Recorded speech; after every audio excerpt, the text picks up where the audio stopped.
Actually, I'm cool.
Hello and welcome back to another Monday night here at Heroes and Hooligans, where we can announce that in a little bit of a change up, I will be running Delirium from now on.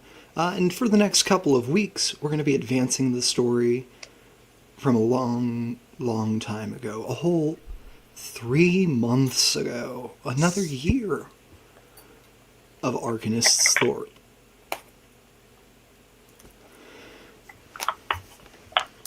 Don, would you care to get us caught up on where we were last time? Yeah, I feel like I should probably start a little before last time where we had set Yeah. the magnets to Start with rights. start with why last time was happening. Yeah, so Elder Orm had sent us to go set some magnets to rights, and we didn't listen to the directions very well and went in backward. We still set all the magnets to rights, but by the next morning it became clear that some people had lost some of their memories at some point, probably walking through a river the wrong way. So we went and talked to Elder Orm, who figured out that we went in backwards and did that, and that's why their memories were gone, and told us we had to find the Hall of Memories inside some place called the Tomb of Hollow Remembrance.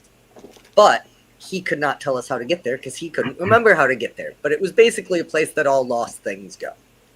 So he sent us to talk to Grandma Eagle Bomber, which I believe was where we picked up, was going and talking to Grandma Eagle Bomber, who I feel like she yelled at us probably for a bit and then gave us directions and told us that there were guardians, but if we used the passcode Tesvin, those guardians would be easier for us to overcome so that we could get into the Tomb of Hollow Remembrance. So we set out and walked through the woods. It got dark and we lit a torch and were assaulted by some shadows that did not like the fire. A very chaotic, confusing battle ensued that did not end until we put out the torch and the shadows left us alone. We then continued walking until we found what seemed to be the place we were going with two stone guardians outside of it, who told us basically that in order to go in, we had to pass a test, and if we failed the test, we died because they were going to fight us. We told them that we had something important, and Tesvin stepped forward and said his name. And they said, cool, now we won't kill you. So we fought them, and it was really difficult and scary, but Tesvin commanded one of them to flee, and we were able to get the other one down to 0, so that when that one returned, he congratulated us on overcoming the test and told us that we could pass and return to his stone form. So we went up to the door, and we wanted Tesvin to open it, because his grandma had mentioned something about his grandpa being in here too. Something about his grandpa not like being corrupted or losing his mind, and they put him in here. So we told Tesvin that this should be him and started chanting Tesvin's name, and Tesvin opened the door, and then a creepy voice asked who was chanting its name. And Tesvin said, that's my name. That's exactly where we left off. And we're going to come back in on who speaks my name? Well, that's my name. I'm in danger.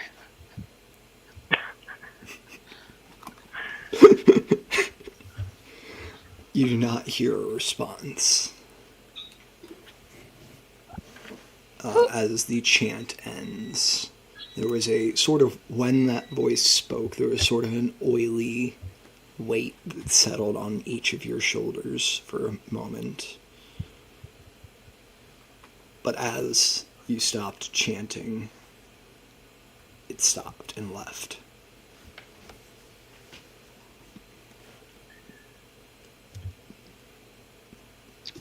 Well, Yeah, go ahead.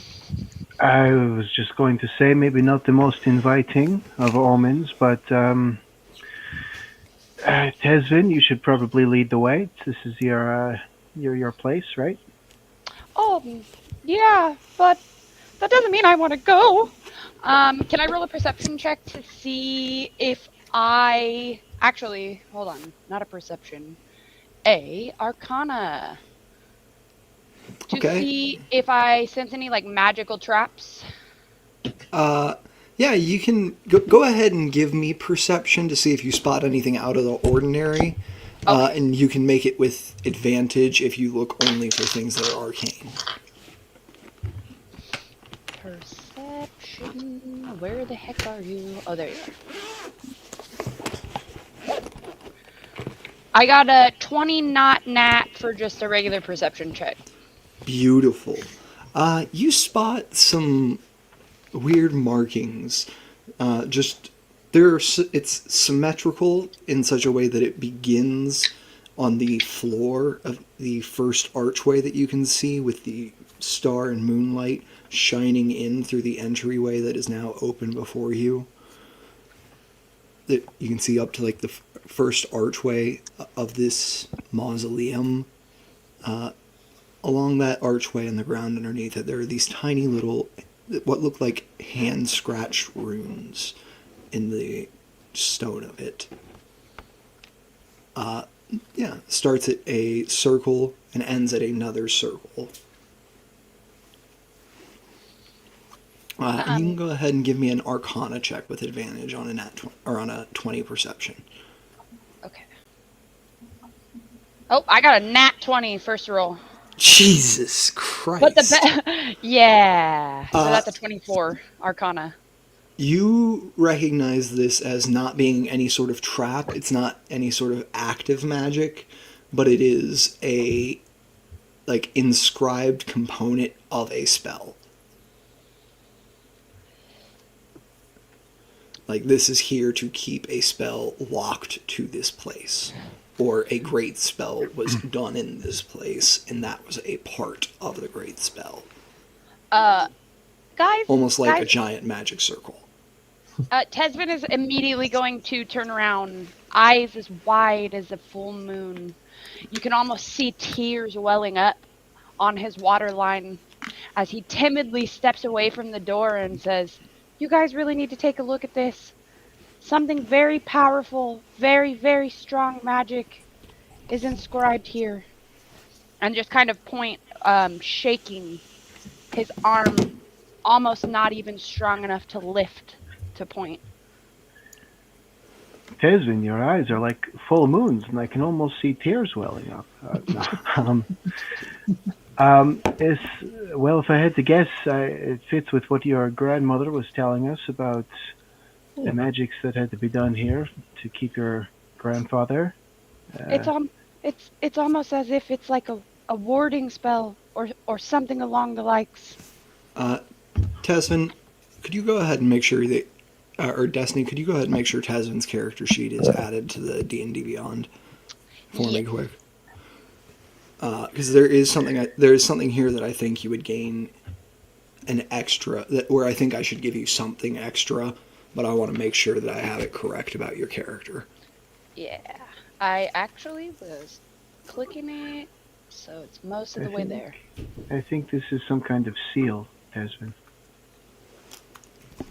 All right, should be good. I think you're right, but I'm afraid to break it. I don't know if we should cross.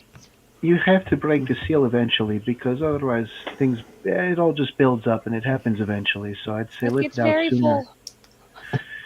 Okay, Well, Tesvin, you can tell that if you got a little closer to the seal, like to the point where you could read the runes, you could probably tell whether it is like a part of anchoring a spell to this place, or was once used for a spell, or you could tell by using like a detect magic or something.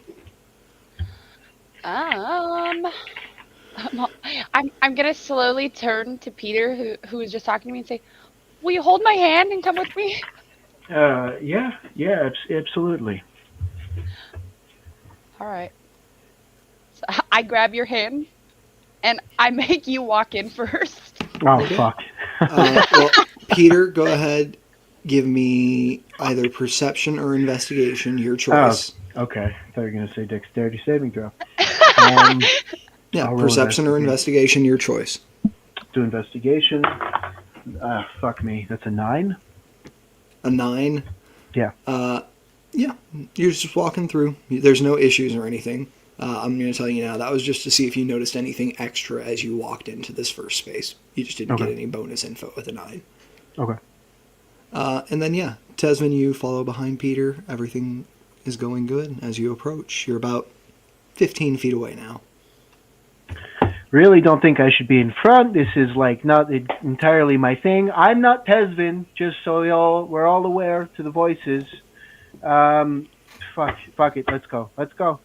How is it well lit in here? It is currently only being lit by the light coming out, like coming through the door behind you. So the light is spilling quite far because you're high up. You're on like this tomb. You've realized as you got up to the top is built into the side of one of the mountains. That's why you never saw it from the village. Okay. And you just didn't notice the slope upwards when you were sprinting full pace to get away from a millipede. Okay. Yeah, well then, fuck it. I will forge on. Keep going. So the light is spilling in about 45 feet in. Okay. Once it gets to a point where I can't see what's in front of me, I'm going to stop. You've got about another 15 feet in front of you. You've made it 15 feet into the doorway, 15 feet in front of you, and then there's the archway with the runes that Tesvin noticed. Then you've got another 15 feet of light past that. Okay. Yeah, I'd like to get at least right up to the archway and see. Yeah. Is there any other information I feel like that can be gleaned from it other than what Tesvin's learned? You are getting close by trying to read the runes themselves. You feel like you could learn a lot more about it, but it's just not at a distance. You'd have to be like actually reading them, sitting there seeing how they flow together. Because you know a lot of the magic of runes is the way they connect and tell the story of the world, basically, how they invoke the magic. Does anyone mind if we like take 10 minutes real quick so I can do a quick detect magic, just to have it up while we're walking? I mean, you can. Oh. All right, cool. And yeah, Peter's gonna bust out some chalk and sit on the floor and light a candle and start doing a ritual. Yeah. So you sit here in front of these runes and begin ritual casting detect magic. Tesvin, you also have that spell. Would you like to cast it as a ritual as well? While you're here with Peter, or is there something else you'd like to be doing? Sidebar question for God. If I do it as a ritual, I can't It doesn't do it use as a spell slot. That's right. You're a warlock. You don't have ritual casting. Good call. So no. I'm Good gonna catch. pass on. Good catch. I'm learning. That's a me thing. I always take tome lock because I like my rituals too much. I just always forget and have to pay attention. So, but all right. Otherwise, I would have. In the meantime, Nintendo, Grendel, and Nephili, what are you doing as they approach this first archway? They're taking their time. They're moving slow, but everything seems to be going fine. And Peter sits down and begins to cast a ritual. Grendel is probably keeping an eye out for any threats, but he's also kind of looking out of the side of his eyes and trying to glean what he can without being too obvious or getting too close. Okay, so you want to kind of look to the side of the tomb where there's a little more shadow because the door isn't like it's not unlit, but it's dim lighting in the sides for sure. Yeah. And he's also like he's interested in kind of studying the circle, but he doesn't want to be obvious or get too close. Gotcha. Okay. Let's go ahead and give me perception or investigation for like just scoping out those dimly lit areas. And you have dark vision, correct? So no disadvantage for dim lighting. Sorry, I think you might have been muted if you said it. Did anybody catch that? Nope. Negative. Nope, you 18? 8. There we go. We got you loud and clear that time. Maybe I was just leaning too far back. 18. You're scoping it out, and you're seeing that this entryway doesn't really look like like the entryway to a mausoleum to you, right? Normally, you would see like some of the lesser family members, or like something with a family history plaque out here in these outer spaces, but there's Instead, there are shrines, 6 of them. I have a side question. I rolled really well and don't super need it. Yeah, sure. Is this place made of stone? Yeah, it is. So can I re-roll that just to see if I beat the 18? for Hell fun? yeah. Hell yeah. Use that stone cunning, Oh baby. God. 18 is still the win. Okay. So yeah, you begin to notice, and that was investigation, right? No, perception. Perception. Yeah. So that's. Yeah, we'll start with what I've already given you. You notice these shrines. You don't get too much detail about them, just the basis of how they look. I'll go ahead. Well, I'll just go ahead and give it to you now. So you see that there is one of a dark, scintillating sphere with silver surrounding it, like a black scintillating sphere, silver radiating off of it into a spiral around it. There is a green cube with yellow spikes sticking out of it. There is a white light, just almost like a starburst figure, almost like a gem.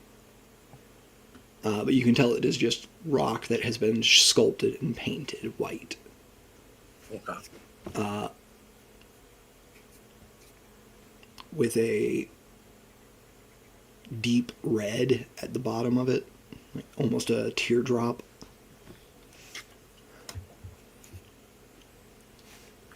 Sorry, I'm trying to remember which ones I've already told you.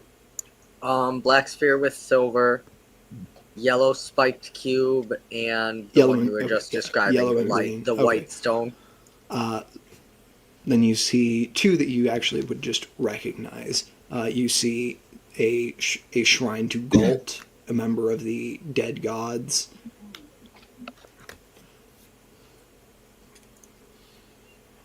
I love the way that your face just went.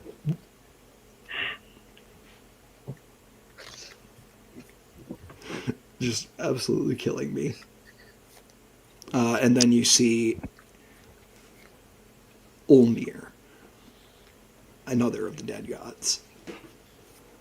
And you can give me a history or religion check to see what you know Sure. about any of these. They're the same.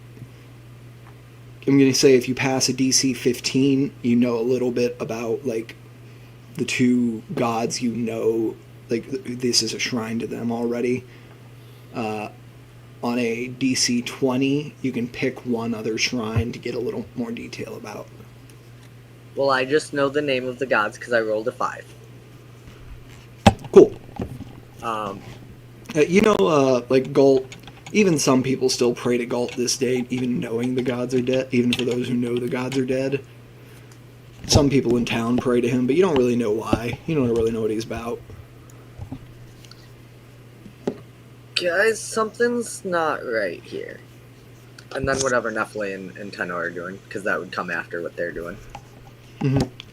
So, Nephili, what are you doing as Peter and Tesvin approach the ruins and Grendel scoots off to the side here? Well, if I remember correctly, I'm still a wolf at this point, so Yes, you are still a wolf. I'm kind of just laying on the floor, arms crossed like dogs do, head down, but with my ears like up, just listening for literally any Okay. sign of. You want to be anything. on guard for go ahead and give me a perception with advantage. Sure. Because you're spending like your 10 minutes doing this. You're dedicating your action to it. Perception +6. Let's see if I can get it better. No, 8 + 6, 14. 14. The wind moves strangely deeper into the tomb, especially now that the doors are open. But it still blows. It's still blowing into the tomb, not out of it. But that's all you get. Okay, fair enough. Nobody really pops up or anything. But you know that the second something does, you will be ready. You will feast. There's a little bit of that protector instinct rises up. Nintendo. Inteno, I guess kind of just in a see what everyone else is doing mode. He's not overtly doing anything in particular, like maybe doing some idle work. He's checking on his arrows, he's trying his bow, he's pulling on the connection he has to just do a little mental check-in with little buddy back home, since he hasn't called him in yet and we've been out for a little while. Yeah. You get the sense that Gur is currently playing in the fountains in the circle. That's good. That's good. He deserves it. I think his mind doesn't realize it passes over the things that it wants to remember because they're gone. He has no idea what's missing, so he'll kind of just think back and think everything's in place. Yeah.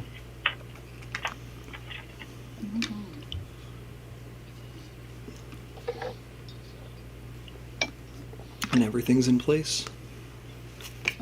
Do you want, with your going around and checking on your teammates, if you'd like to give a help action to someone who's already rolled, you can, and I'll let them re-roll and see if it's better than their last one. Or you can give a help action to Peter, who's about to roll. Nintendo is distinctly not helpful. He's like it's kind of a break from how he usually is. We've all known each other for a while, and Tenno's an incredibly mindful and helpful person. He runs errands for people all the time. He takes in orders as he's going out, as he comes back in.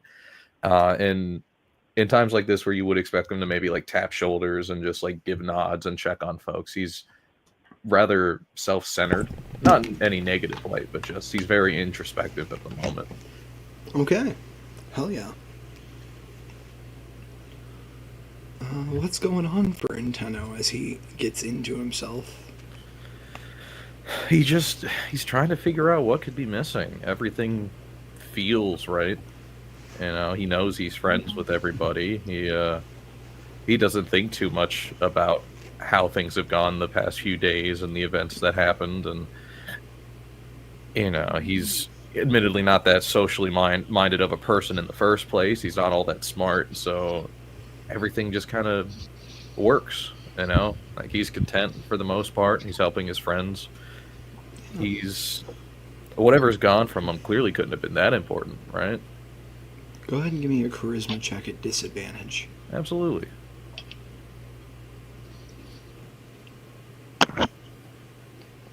Well, we're starting with a 2, and it's joined by a 3. Dang. Plus 0. 2 plus 0. Gotcha. Nintendo.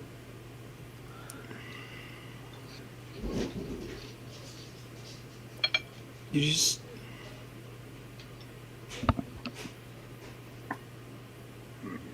start to feel a little tug deep in your gut that pulls you forward towards the tomb, as if something you didn't know was missing is ahead of you.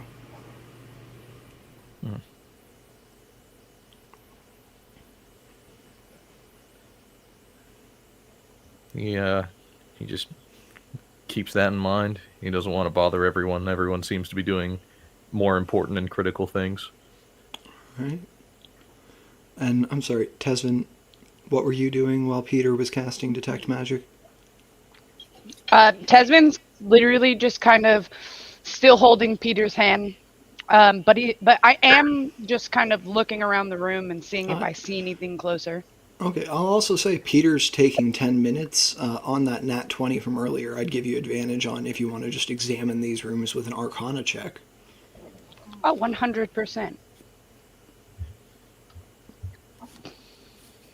21, not nat. Gorgeous. Obviously. Yeah, I don't know. Some people were calling out natural 21s. We'd have to be asking some questions. Gets crazy in the Thorpe. But no, we'll go ahead. Let's see, 21.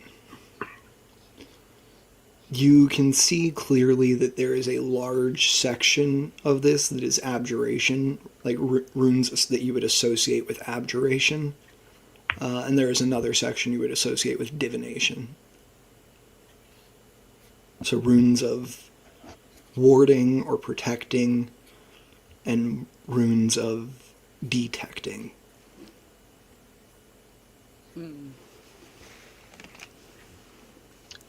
You notice they all look like they were written from. You also notice on the 21 that they all look like they were written from deeper in, like from someone on the other side of you. Oh. Like you're having to read them upside down.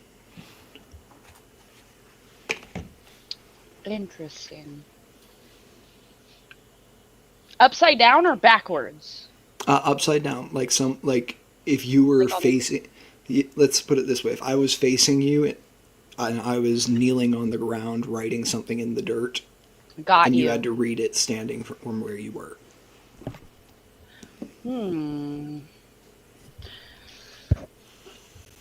Okay.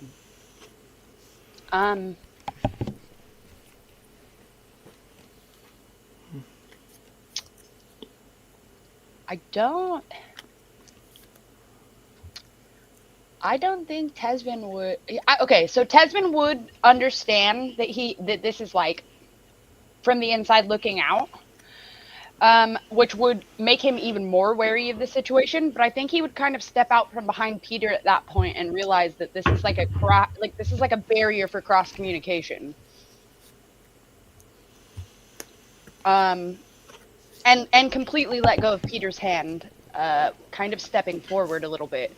I don't think I would go as far as to say that I'm moving in on these runes, but that I am stepping forward a little bit less timid. Okay, so you're like stepping close to them. Yes, like maybe like a foot or two, like maybe a few steps ahead of Peter at this point. Okay, well, Peter's pretty close to them with his detect magic. Yeah, you're just like in the square next to it. Yeah, pretty much. So Peter, Peter, do you think you're like 5 feet back, 10 feet back, right up next to it when you're I getting probably your got ritual close done? enough to try to read it while I was drawing, so probably like 5 feet. Okay, I'll say you can give me an Arcana at disadvantage then, since you were working on the ritual at the same time. Not great. 17 total. Okay, if Tesvin wants to share his information with you, you can absolutely have been communicating about it, and I'll give one extra thing to the team. But if Tesvin is just reading this and then realizing it and choosing to act, then you've basically realized you've caught up to Tesvin as Tesvin acts. Yeah, I don't think that I would have said anything at all. I think that just in the moment of realization that this is like a barrier, I would have just stepped forward, not as scared. But that being said, I purposefully did let go of his hand, so he would have known that I was not there, not being a little scaredy cat anymore. I just don't think I would have told him the understanding side of it. Because Peter is, in actuality, probably kind of just happy to have his hand back so he can finish drawing his ritual. But I guess if I'm looking up and down to read it while I'm going and I notice you getting closer, I would probably say, Tesvin, maybe pump the brakes a little bit. At the sound of his voice, he freezes again, with complete PTSD of "Who said my name?" all over again. Desmond, go ahead and give me that charisma check at disadvantage that I had in 10 Omega. Mm-hmm.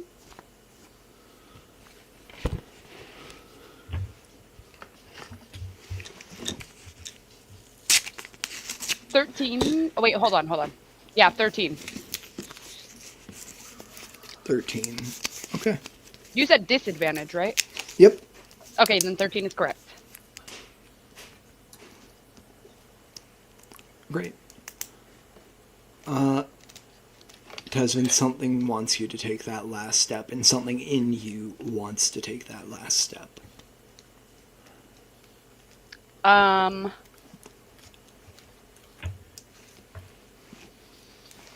Not because there's not anything pulling on you to go there, but you are so tired of not knowing things about you and who you are, and you know you can learn more by going further. It's just an impulse. You can ignore it or not. And this is after Peter said my name, or like during? This is after Peter said your name. Oh, I'm going to completely ignore Peter then, and I'm going to take the step forward. Peter froze me, and then hearing the pool completely relinquished my fear again. Tesvin, you step across the warding. I need a wisdom saving throw.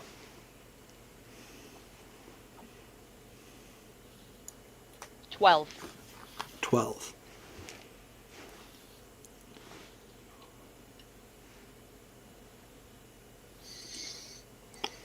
Nephilim, Grendel, Nintendo, and Peter. You are here in the Tomb of Hollow Remembrance to cure your friends Peter Crossnocht and Nintendo Vara from the waters of the False Leth. For fun cinematic. Sorry, go ahead. Upon informing the elder of your disappearing memories, he advised you to talk to an old friend of his, a woman you had never met before, who lived on a farm as a hermit. And she directed you to the southeastern gate. Fresh off the successes that the four of you had in the elemental magnet and the horde that led to it, you knew you could take this path. You, using the code that she gave you, which none of you can really remember all of a sudden, you lowered the difficulty of the grotesqueries and fought your way past, scaring one away in the middle of the battle.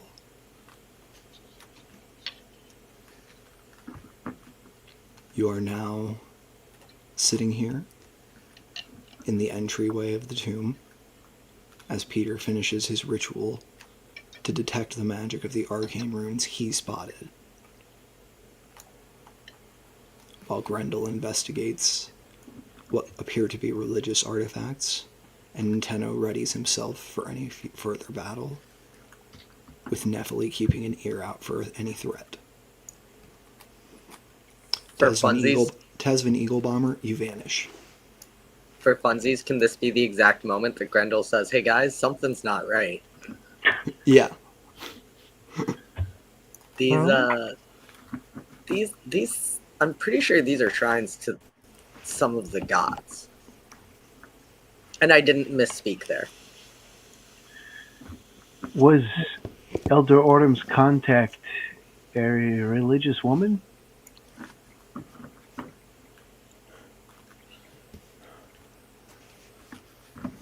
She didn't seem it to me. She seemed... One of these I've heard people pray to before.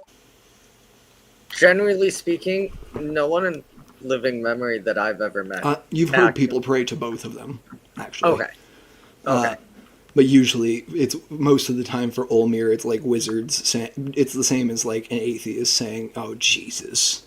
Right. But it's Olmir, fuck it, because magic does date back to him. Yeah. Peter, the gods have been dead for like. No, I know. Yeah. I don't know how old that lady is. I guess what I'm saying is I've heard people say their names. It would be pretty weird for someone to set up a shrine to them. I mean, this place could be very old, no? You don't remember any of the personal information she shared about her history, because there was no Okay. reason for her to have done it with Tesman there. And without while we're Tesman there. talking, originally we all had kind of an acquaintance relationship with Grandma Eagle Bomber. Like knew her already going into Yep. it. Is that gone? That's gone. Cool. Okay. You'd never met her before. Okay. Right, because I guess that friendship would be predicated on our Yep. relationship to Tesman. It is as though Tesman has never existed. Yes. Okay. So we just should be And careful if everything this place. slots together. We should be careful if this place is that old. Who knows what kind of things are going on here? Chip, Yes. what the overall state of this place? Is it covered in dust? Has this place, been recently used, actively used? It doesn't look used, but it does look pristine. Okay. So we're not leaving tracks in the dust or anything like that. There is no dust to leave tracks Yeah. in, but there's no fingerprints or footprints on anything either. Okay.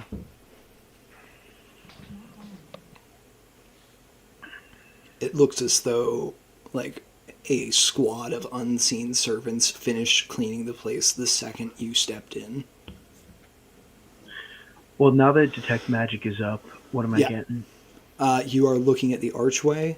You are seeing that there are traces of both divination and abjuration. You can go ahead and give me an Arcana check with advantage. You also see a little bit of illusion mixed in as well. Okay. Nice. Nat 20 on the Arcana. Nat 20. That nice 20 and was an 8. not enthusiastic enough for the nat 20 on the thing that stole your other PC. Nice. Stole who? You get the feeling that this is an archway that is both. It is truly abjurative. It's holding something in, but it has divinatory it has defenses that allow it to act on things that are coming from without, And is that where? and that's With where the Peter. illusion comes Okay. in. Well, the archway itself is some kind of mixture of abjuration, divination, and illusion magic. I, Peter, discovered this by myself. No one else in the group. I'm an amazing wizard. Oh. It looks like there's some sort of defensive mechanism in place that triggers from outside influence, and I'm guessing that's where the illusion comes in, but I would avoid walking through that. Anyone who does walk through the archway is fucking stupid, am I right? I mean, we don't know this place, it's obviously dangerous. Fuck me, I And- probably didn't need to tell you that. On that note, we're going to cut over to the now forgotten Tesvin Eagle Bomber. Tesvin, you step through the archway, and you can see your friends behind you. They're just still jabbering, and that you can still feel that pull, but it is less impulse and more like a soft whisper in your ear of, "Hey, you should come this way." I can see them, but they can't see me. That's pretty cool.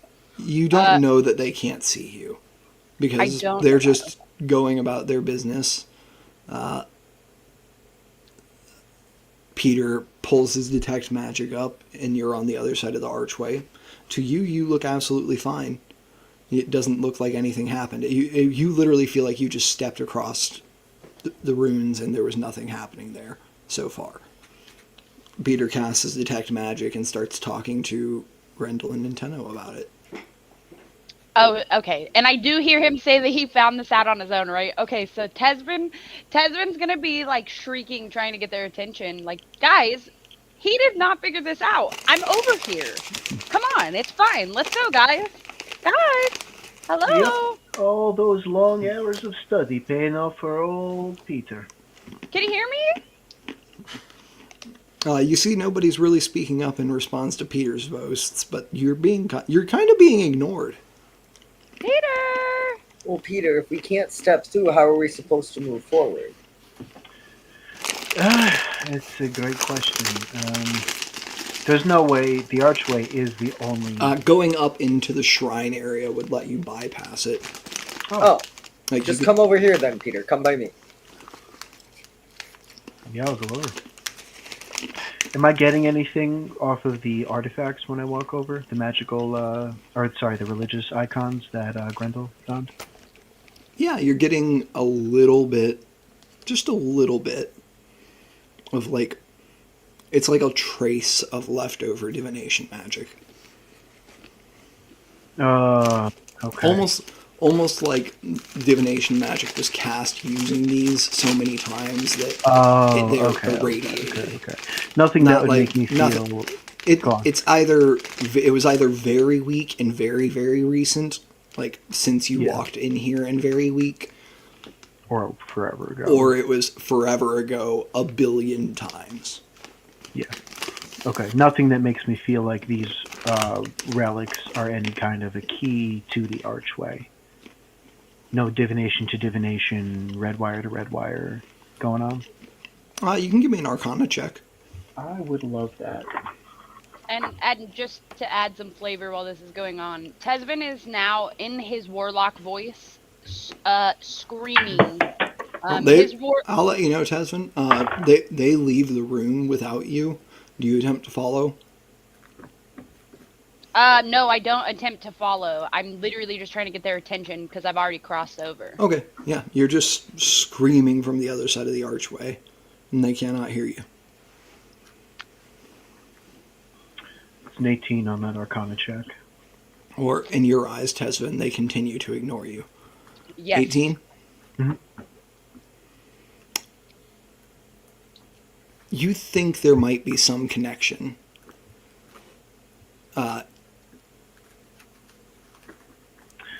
You're not sure exactly what.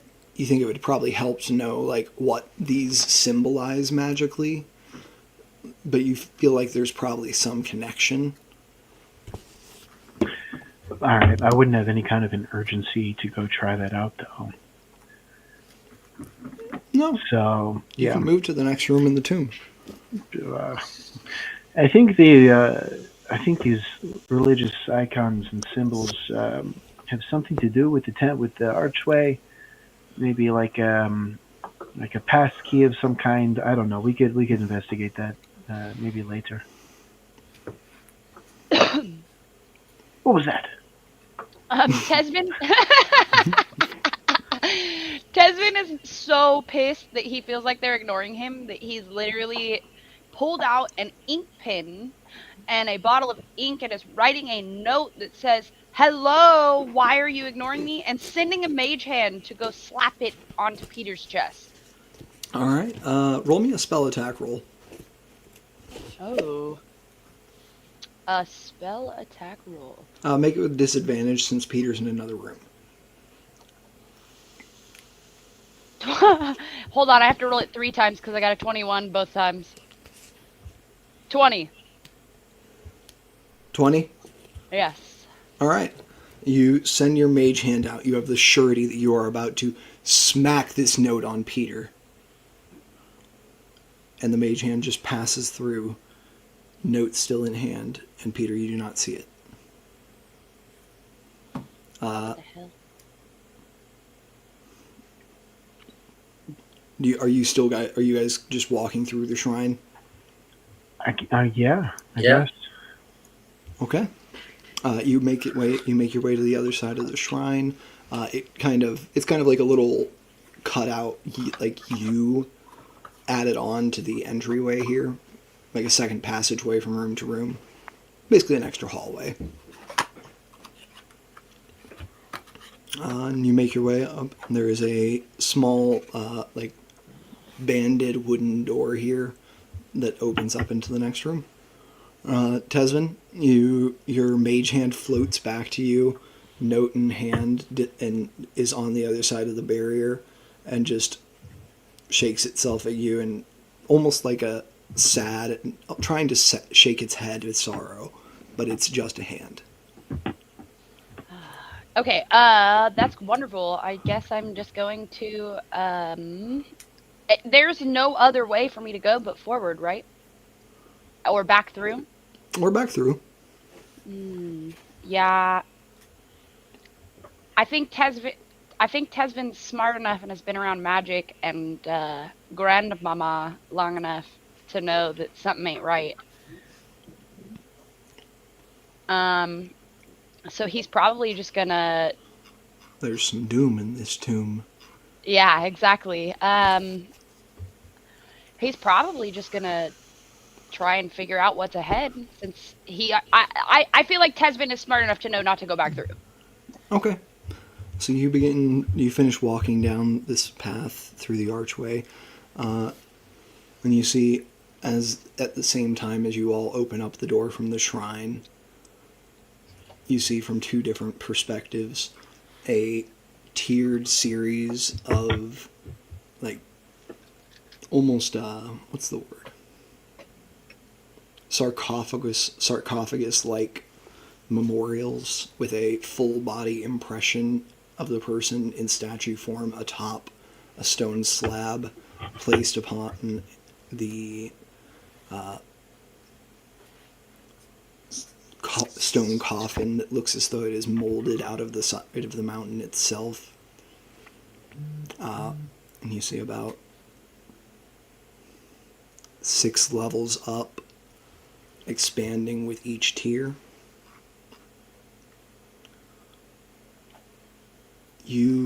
Those of you who took the shrine route emerge on the second tier. Tesvin, you emerge on the first.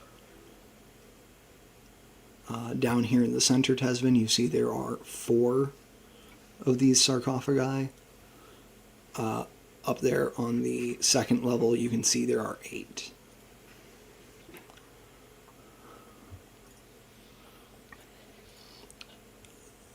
Right.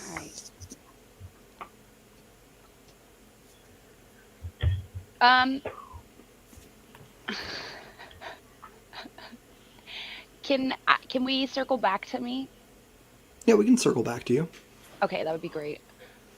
All right, everyone else, what do you do as you enter this seeming graveyard? First, Sniff around. oh, go on. I'm just a dog sniffing around at this point, seeing if anything catches my. Okay, yeah, go ahead and give me perception or investigation. I think I get advantage, but yeah, keen hearing and smell. Sure. What is that? 10 plus 6 for 16. 16 with your keen hearing and smell. As you sniff around, are you staying like pretty close to your friends? Yeah, pretty much. Okay, you're sniffing around. There's a sickly sweet smell just to the air here. It's a little chemical in nature.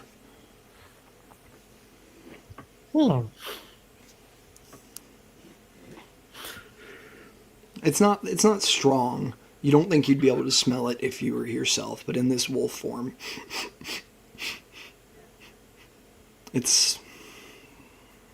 you could swear you've smelled it before, but you don't know where. Can I try and remember? Yeah, give me a history check. Uh, DC 10. Okay.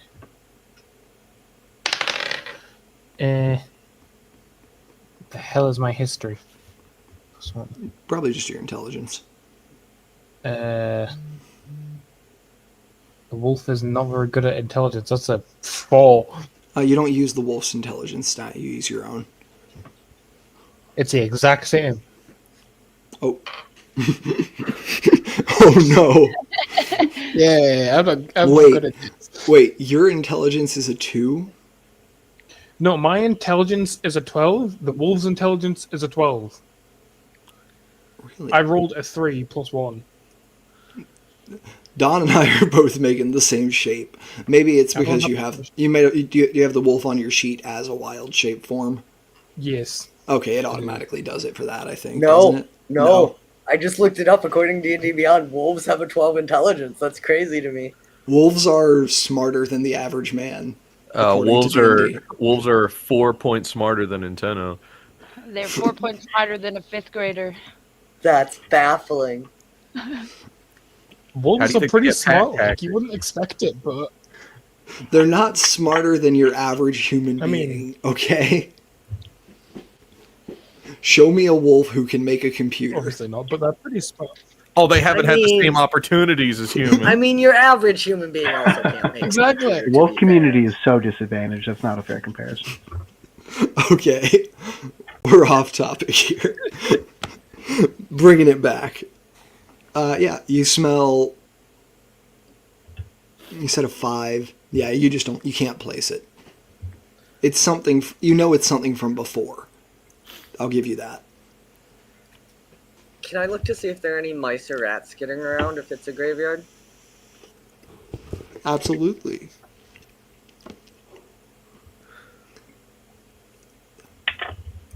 There's a man who knows how much Divinity Original Sin I've been playing lately. 8. That's a 19. 19, you said?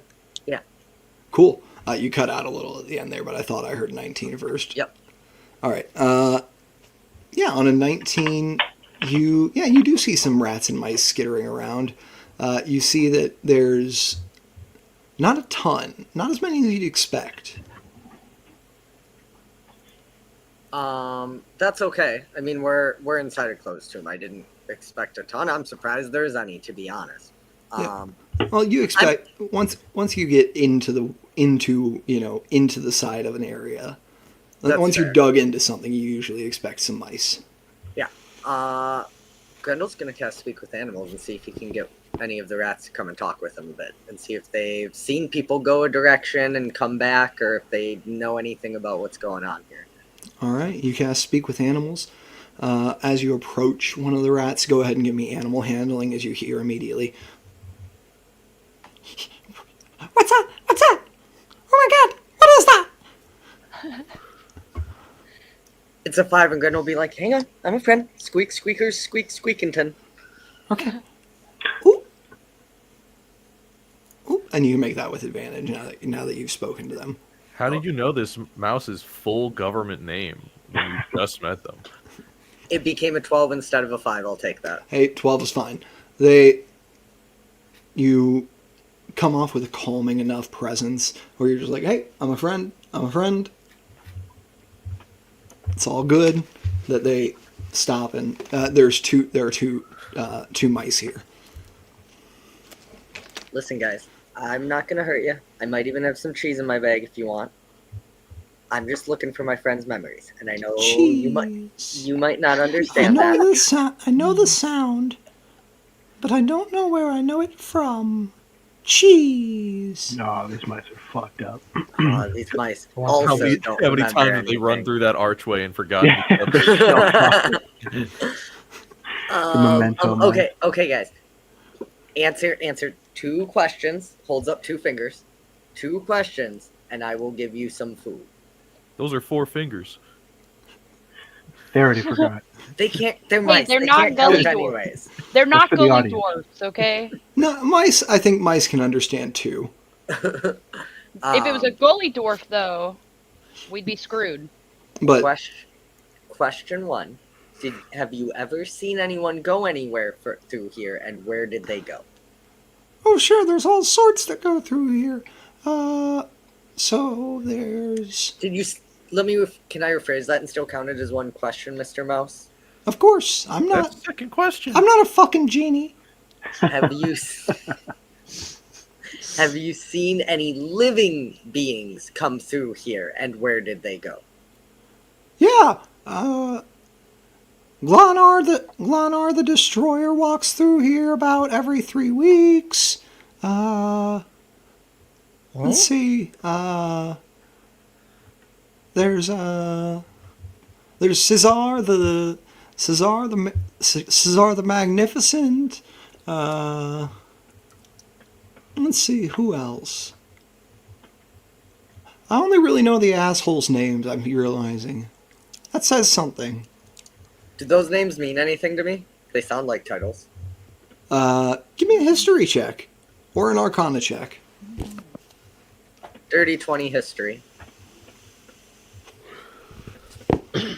Cesar the Magnificent is a genie in children's fairy tales.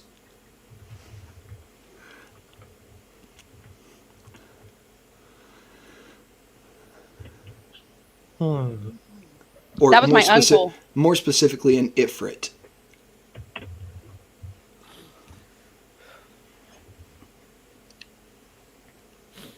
I don't know if I asked my question correctly. Also, I suppose technically, depending, like a genie is immortal. Maybe it's still alive. I don't know. Well, I mean, I know there's not any human beings. No, Have you- no, like normal people. Have you ever seen a normal person walk through here? There's the Green Lady. Green lady, got it. You could probably hazard a guess that that's Madam Tesvin's grandma. Eagle Bomber. Yeah, Madam Eagle Bomber, not Tesvin's grandma. Okay. Tesvin, you're hearing all this. Yeah. You don't speak with animals, actually. Sorry. So you're hearing Grendel's side of this. I'm hearing meow, meow, meow, meow, meow. That's probably Madam Eagle Bomber. Can you show me and my friends where she went? How Here, much and food you got? He'll pull out and break up some like dry bread from his ration and pull out a couple of crumbs. There's more, but like you've got to get us where we're going first. You got any meat?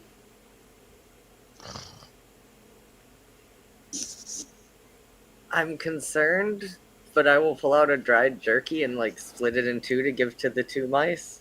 Oh, thank you. Did not know mice ate meat. Peter, did that mice just unhinge its jaw and eat an entire piece of jerky? I want to get out of here as soon as fucking possible. Hey guys, these mice are gonna lead us where we're going. Yeah. Also, Ooh. be on your notice. There's a genie in here apparently, like an Ifrit, and something called Lenar the Terrible or something. Conqueror. Destroyer? Fuck.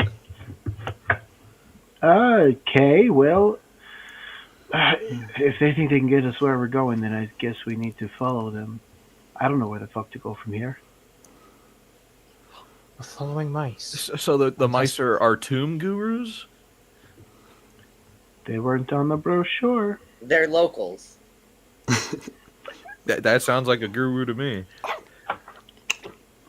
They're still. You can hear the mice chewing on this piece of jerky as they go at it. It's not a pleasant experience. They stink like blood. Why is that?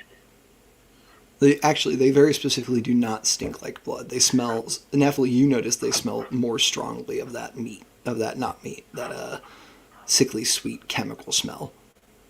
They don't stink like blood. I want to go over and sniff one. In what me- form? Hear them, give me a- Nephilim. Yeah, in Give me, wolf form. give me perception with advantage again. Don't scare them. 17. All right. You don't remember why you know this, but you know that smell is formaldehyde. Okay. Above two, what the fuck is formaldehyde? I know it's a chemical, but what's it for? Embalming. Embalming. Yeah. Alright, okay, that Get you fucked up, too. that rings some bells. Thanks for the meat. We'd heard about it before, but I know our great grandparents had meat, but they finished what was left on the bones they could get to a long time ago.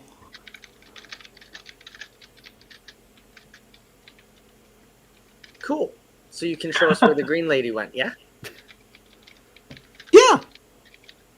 Cool. I'll give you some more meat when we get there and get our friends' memories back.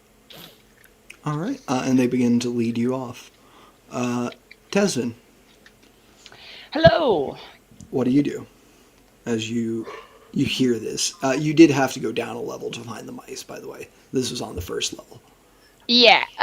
Tesvin Tesvin heard the conversation and tried to go closer, but before he went anywhere, he casted mirror image on himself, just so that he had some added protection of looking like he had people with him, just in case. 'Cause he's a Actually, scaredy cat. Desmond, give me a spell attack roll. Shit. No, this is a good thing for you. It's not good. It's a 13. 13. Roll a d4. Oh my goodness. 2. 2. Alright, so that'd be... Hey, Grendel.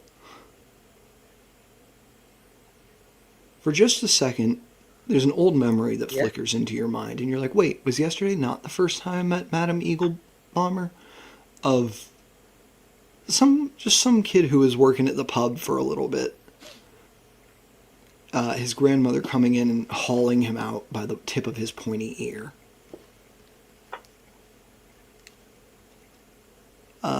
And Tesvin, though they still cannot see you, you are invisible to everyone. You feel yourself become real for a second. Is there anything you want to say or do in this moment?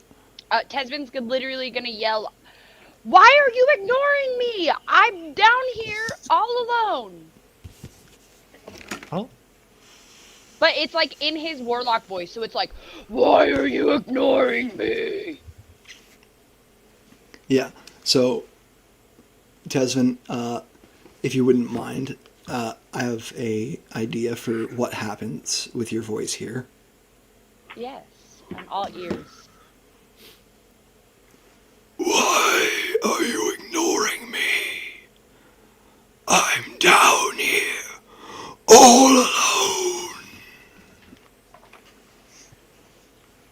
Nintendo, give me a wisdom saving throw. Oh. Oh, Matthew McConaughey. 18. 18. Well, now. Nintendo, you have beat the DC that you set for yourself with your charisma saving throw.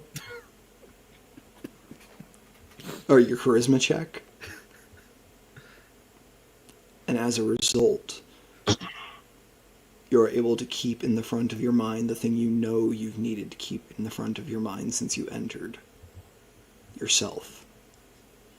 You need to focus on yourself to find what is missing. Okay. And you feel that pull of yourself. Well, there it is again. What's your passive stealth? Like, what's your stealth modifier plus 10? 13. 13? Does anybody have a passive perception above a 13? Mine is 13. Mine's Okay. 14. Hey, 14. Neville, you spot it. Grendel and Nintendo, we're just going to do a quick roll off. Just d20, d20. it's a roll off. 19. Very nice. I don't know until it's done. All right. It is your choice whether you sneak off on purpose or not, but no matter what, Nephilim is going to be the only one who sees you moving away. Yeah, it's not going to be on purpose. I think it's just kind of like in the moment, following what I'm feeling. Okay. And Nephilim, not immediately, but as Inteno begins to walk off, just before he opens a door on the other side of this second, or actually he's on the first, you're all on the first level now because you went down to talk to Mice. On the other side of this first level, you spot him. It's kind of like as quickly as I can. I don't say I do anything. I just turn on and walk after him. All right, you're following behind. Yeah. All right. Grendel, Peter, and Tesvin, you're all able to see Nephili leaving quickly. Inteno's already through the door and is not anywhere to be seen immediately. but you don't catch that. You don't see Inteno leave first for sure. You can deduce it. Be careful, Nephilim. I'm gonna see where these mice lead me. I am going to follow you. Why are we splitting up? What's going on? Wait, where's Inteno? All right. Yep. So Nephili, you're chasing after Inteno. Grendel, you're following the mice. Peter, you're following with Grendel and the mice. Mm-hmm. And Tesvin, what do you do? I can see them still, right? You can see them still. Grendel is following the mice over to a door that's like got a little crack in the bottom of the door itself where the wood has broken away that the mice are able to squeeze through and he's able to open. And Tenno has left through one door with Nephili in pursuit, and Peter is following along with Grendel and the mice. Oh, no. Okay, so Tesvin is gonna immediately start crying. Tesvin the huge sissy, just so you guys know.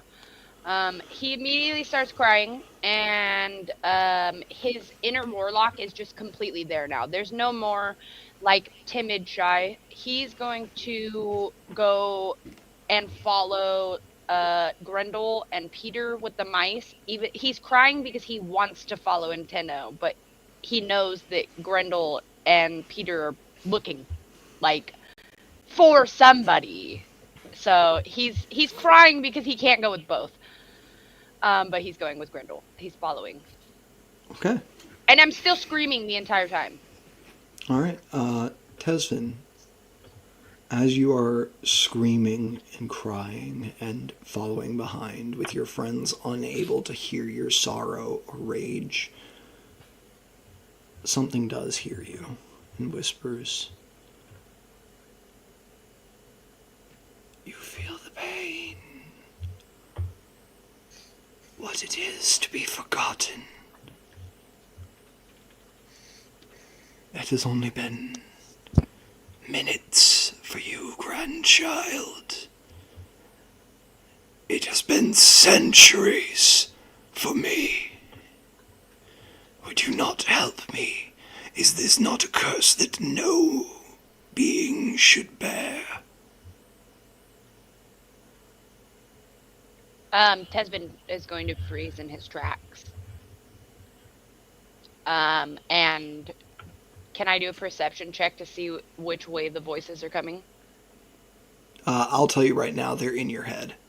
Oh, okay. But would I know that? Or would I be? It sounds searching? like it's so specifically coming from only your left ear that you know it can't be anything other than inside your head. Okay. Like you've been communicated with telepathically before, so you're aware of what it feels like. So Tesvin's gonna look and literally just look to all of his mirror images and 1, 2, 3, 4, 5, 6. Okay, 6. All right, that should be enough. And then continue forward towards Grendel. But I'm not crying anymore. Will you not speak to me, grandchild? When your friends called out our name? Tesvin? Tesvin, is that you? It is so good to hear my blood speak my name again. Well, I mean, technically I'm saying my name, but... Not when you're asking me a question, you're not. Why are you here? What do you want from me? Why can't my friends hear me? Why are you doing this? I'm not doing this. Your grandmother's curses are. Tesvin, sent to be forgotten, evermore. And this is why she sent me away.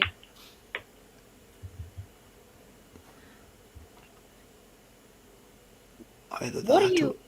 Either that or your grandmother believed you would not fall for her traps. a shame, truly, because she should know better. If they could cage me, they would cage you as well.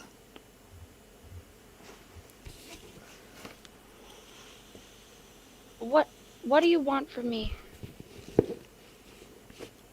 The first thing I want, Tesvin, is to restore you to yourself.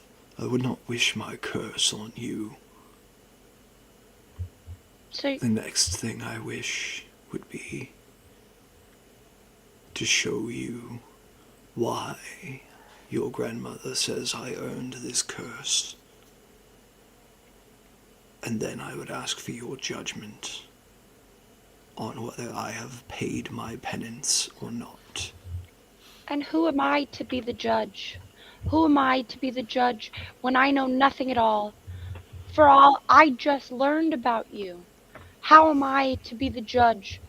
I am but a young man. I serve drinks and I farm and I take care of Grandma. That's all I do.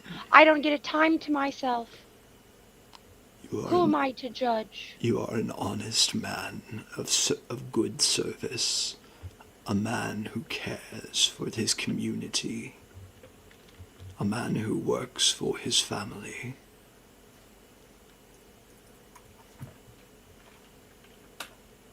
Because you And the left. sin that locked me away was a sin against our blood. No better to judge it than the product of it.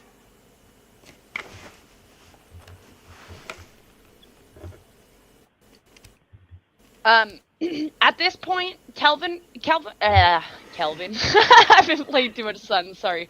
Tesvin is trembling. He's no longer crying. He's almost as if he was sobered. He's still kind of looking back and forth to his mirrored images as if to think, well, this was pointless.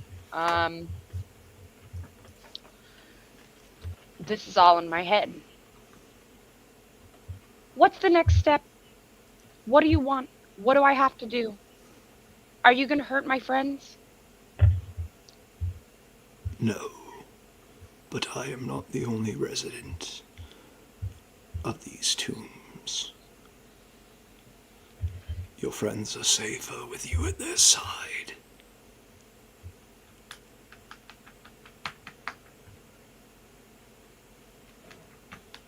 As for why you should trust me, Tesvin, you know your magic is not your own, don't you?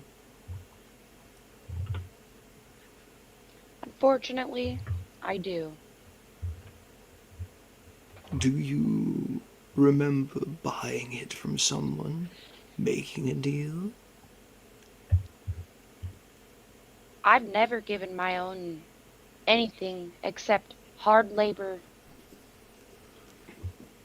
That is because I have given freely of myself to you. I have been your patron these many years, grandchild, and I would see you restored.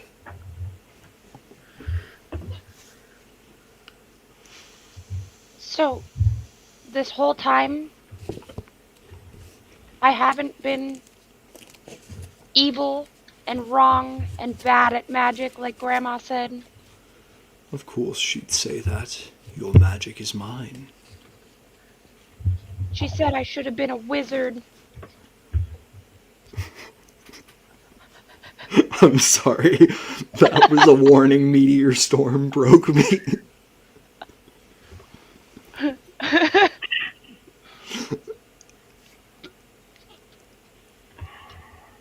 There's nothing wrong with wizardry, but our talents do not lie there, do they?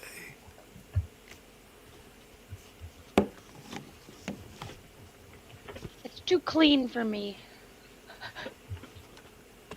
It is better to see the world for what it is and shape it to our will. No? I mean, all I've ever done is for everybody else, never for myself. But I do this because you're gone. Tesvin, you can't help others unless you help yourself first.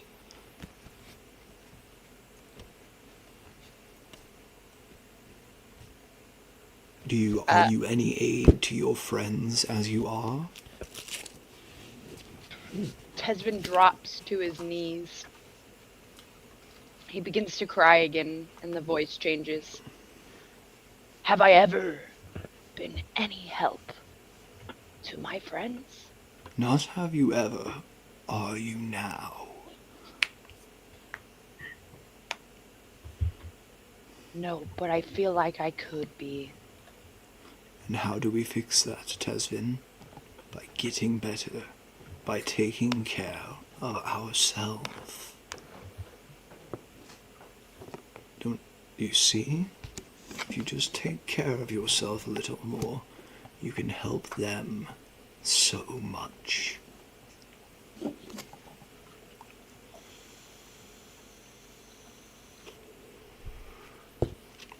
And the voice fades. You can feel that it is no longer present in your mind. One last whisper as it leaves. Follow the path your grandmother takes.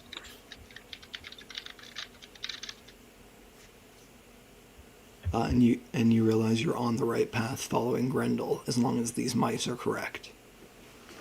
Back chat be wild and 14 messages since I... We're talking about the game. We're talking about we're roleplay. Exactly. Come on, but totally listen. It's just campfire. It's campfire. Exactly. Alright, but we will cut back now to Nintendo and Nephili. Nintendo, that pull is growing stronger and stronger the closer you get to it. It is almost magnetic. But you can hear Nephili running after you. Nephili, are you calling out or saying anything? I'm barking at him as loud as I can. Just trying to get his attention. Yeah, you can hear a wolf right at your heels barking. You're still in control of yourself now but you need to move there a little each turn. You can use actions, you can talk. That must be one of the wolves inside of me. You know Nephili's present. You haven't forgotten Nephili. I know. I mean, all of his days have been spent with intent and purpose that he has to choose for himself, and in almost a relief, knowing that there's like a lot of tension in this situation, and he really doesn't even understand it all. There's that respite for him in this moment where he doesn't say anything. He's not going to dissuade Nephili in any way, shape, or form, but he's going to let himself just follow his natural desires for once, rather than look to the whims of everyone else and just run towards this pulling feeling. All right. Go ahead, Nintendo. Give me one last wisdom saving throw. Of course. An 11. An 11. You succeed again and continue to follow that pull.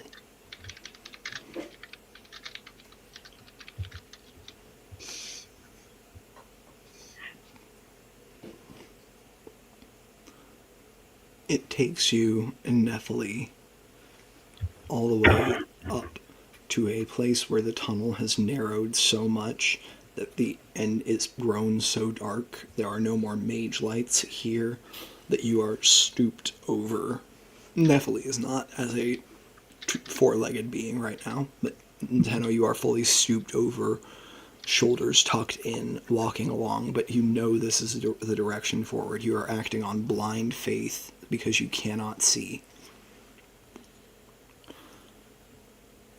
And then suddenly, there's bright, cool blue light all around you. And you realize that day has dawned outside, and you are in a hall entirely made of glass.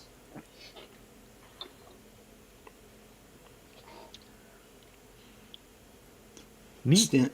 Sitting up above the mountain in the sky, you can look out and see the vista arrayed before you.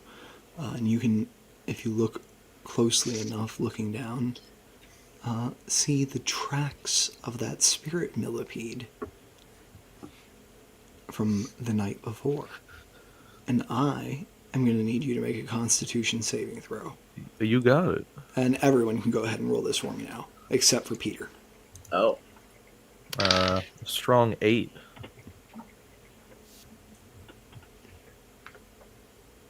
8 for Nintendo.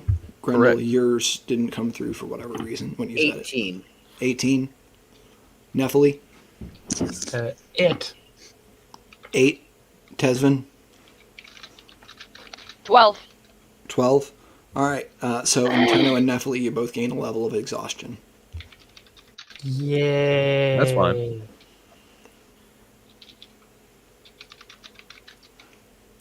Peter did not have to roll because he unfortunately got made to roll his early from the exhausting climb up the stairs. Is this exhaustion from just like all the movement This is exhaustion. we've been doing, This is exhaustion from the only one of you who got a full long rest the night before was Tesvin. Oh, I did get a night. I did get the. You got a long rest like the night before you talked to your grandmother. So this is like the first morning since you talked to your grandma. Okay, perfect. So then I still have one more spell slot. You've basically skipped your first night of sleeping tonight. Okay. I don't do exhaustion rolls until your second night without sleeping. Peter just unfortunately did his early because he got exhausted climbing up the stairs. So I was being kind and not making him roll again for it now because double exhaustion really sucks. Appreciate you. Typical word.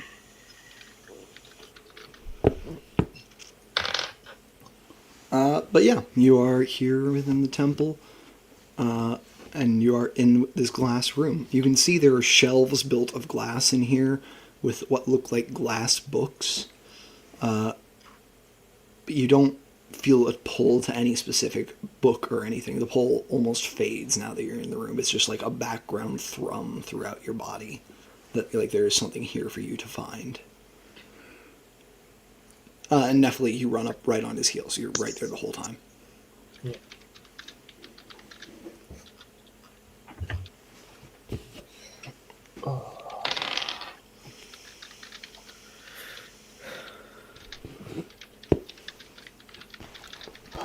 Fun. I mean, yeah, Nintendo's continuing to not think, especially if the body's exhausted and the mind's not going to let itself feel it. Whatever's here, I gotta find.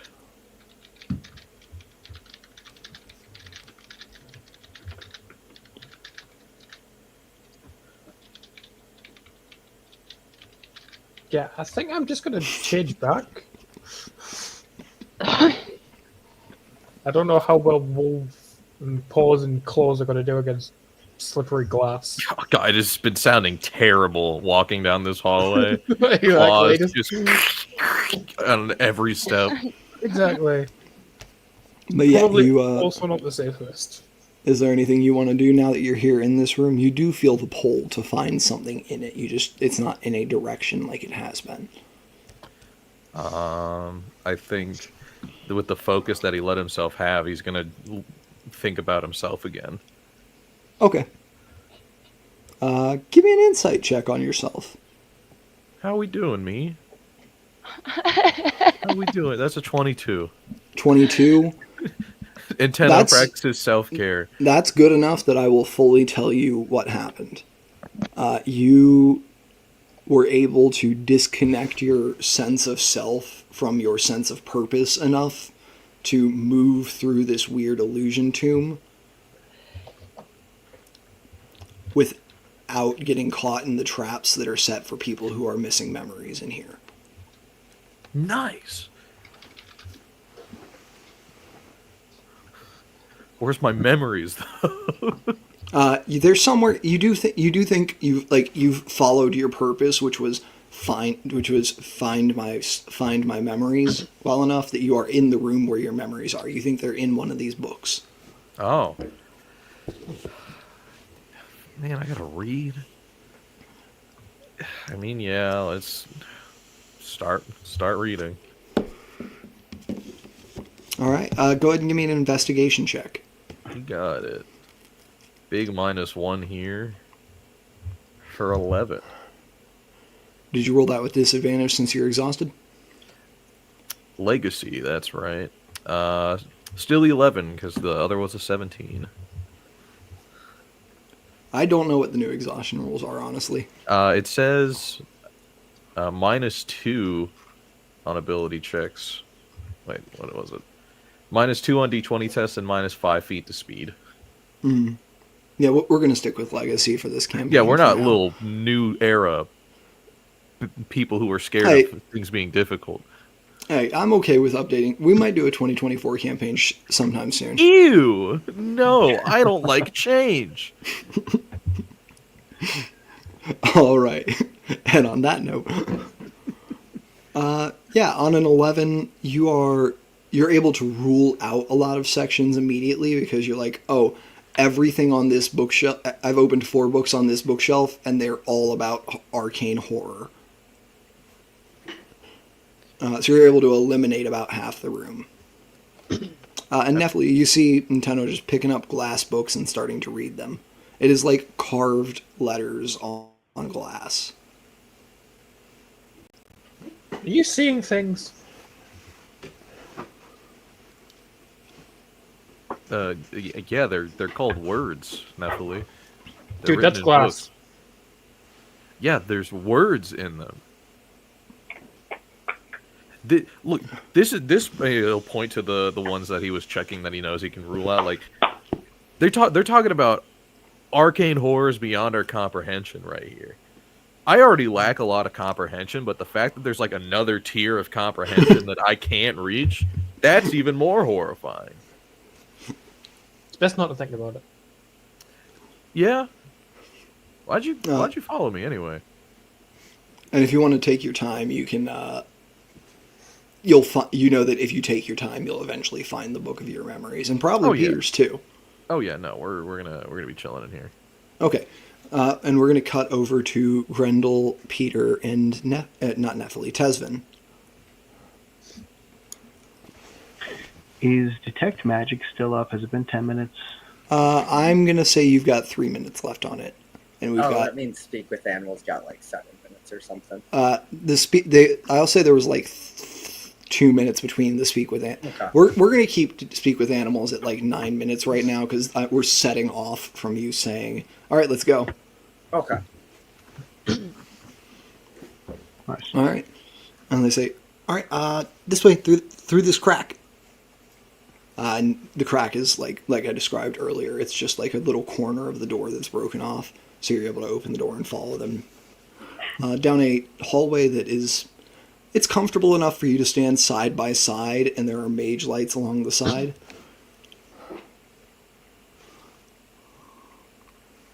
I'll follow them down. I'm just keeping an eye out on my Detect Magic for anything that might be a trap or anything of note. Yeah, you're seeing obviously the mage lights are picking up, but those are looking pretty standard. That you can identify that those are what they are. You're not seeing any traps hidden in any of them with that Detect Magic up. You do sense that like inlaid in the walls is that divination, illusion, abjuration mix that you saw earlier, but it feels like it's being like sent elsewhere. Okay. Like it doesn't look like it's active here. It looks like there is a channel for it here to come from something else to outer portions. Got it. Like power cables. Okay. And you can see you're heading deeper into the dungeon, into the tomb. I mean, tomb, not dungeon. What are you worried about?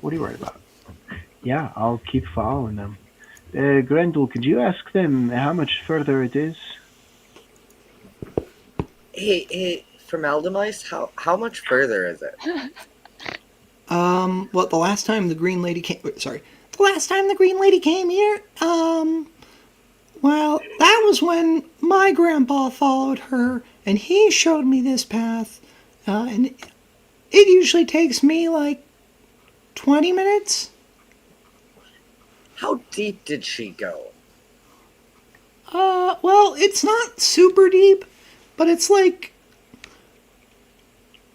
20 minutes deep. How much deeper does this place go than 20 minutes deep? Pretty deep. Turn to Peter. That old lady said we shouldn't have to go too far in, but if it goes pretty deep, 20 minutes deep can't be that far, right? I mean, how deep does he say it goes? Pretty deep was what he said. Yeah, 20 minutes is fine. And, like, it's 20 minutes for a mouse. Like, we can make it. Like, it's probably like a 5-minute walk for us, right? We'll know when we get there. We're going to keep following the mice. You're very quickly realizing that these mice are scampering. Like, mice are not slow. But yeah. Yeah, we're going to keep following the mice. Yeah, but This is dumb. they are scampering, and they lead you down, they lead you up, and you get to a little ritual room, as you can very clearly see. Here there are, though they appear to be turned upside down from earlier, the same 6 shrines with an empty 7th in the middle.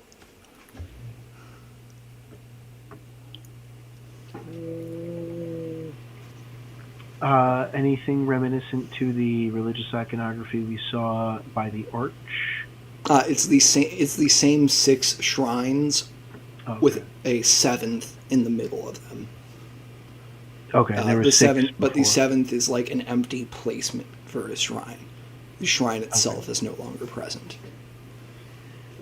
Can I do a religion check and see if there's a 7th god that would fit within this grouping of 6 that we know of? You don't. Well, you only know names for 2 of the 6, and you don't know anything Okay. else about the other 4. All right. But okay. you can make a religion check to try to see what you would know about these gods in general, about these symbols. For every 5 above 15, I'll give you some information. Every 5 above 15, okay. Mm-hmm. Okay, 18 on the die. 18 on the die. Hold on. What's my religion? You're Good. It's plus 6. Yeah. Oh, 24? 18? Yeah, that is an 18. Yep. So, wait, no. So 26, right? 26. All right, so that'll get you 1 at 15, 1 at 20, 1 at 25. That'll get you 3. What three shrines do you want information on? The one... fuck, I couldn't get it on the blank one, right? There's the Galt Shrine, which is one of the named ones, Yeah. but you don't know much about it. Nobody yet has said, like, nobody's known anything yet about what he does, really. Other than that he still gets a few prayers here, like a few offbeat prayers here and there. Yeah. I'd like to learn about the 2 named ones that we know about. And I'd like to just, you can give me like a random third, I don't care which. You don't care which? Yeah. Go ahead and roll a d4 for me then. Yes, sir. 4. 4? Alright. That'll be the white painted stone one then. So we will start with Galt. Galt is the god of crafting. He was known, obviously to give blessings to craftsmen, but also to those who used their tools well.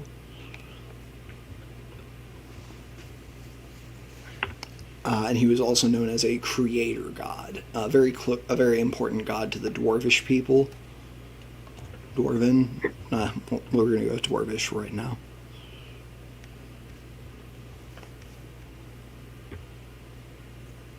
Okay. All right, and you know that he died some years ago, apparently fighting Eldritch horrors from beyond, fighting the other gods. It's not clear. Nobody really knows. But that's the basic knowledge you would have of him with your religion check. You said you want the other god? Yeah, Ulmir. Ulmir. So you would know Ulmir is the god of magic. He is praised for both putting magic into the world and teaching beings how to use it beyond, like how to harness magic beyond what is just within their birth. So like druids, wizards, bards, even warlocks would in the past often give service to Ulmir.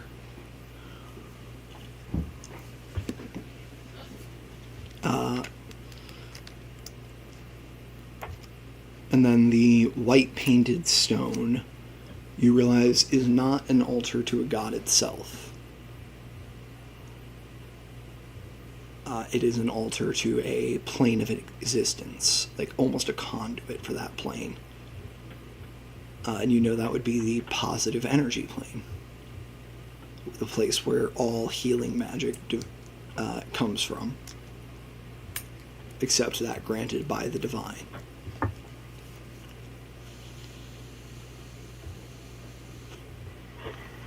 I'll relay all that.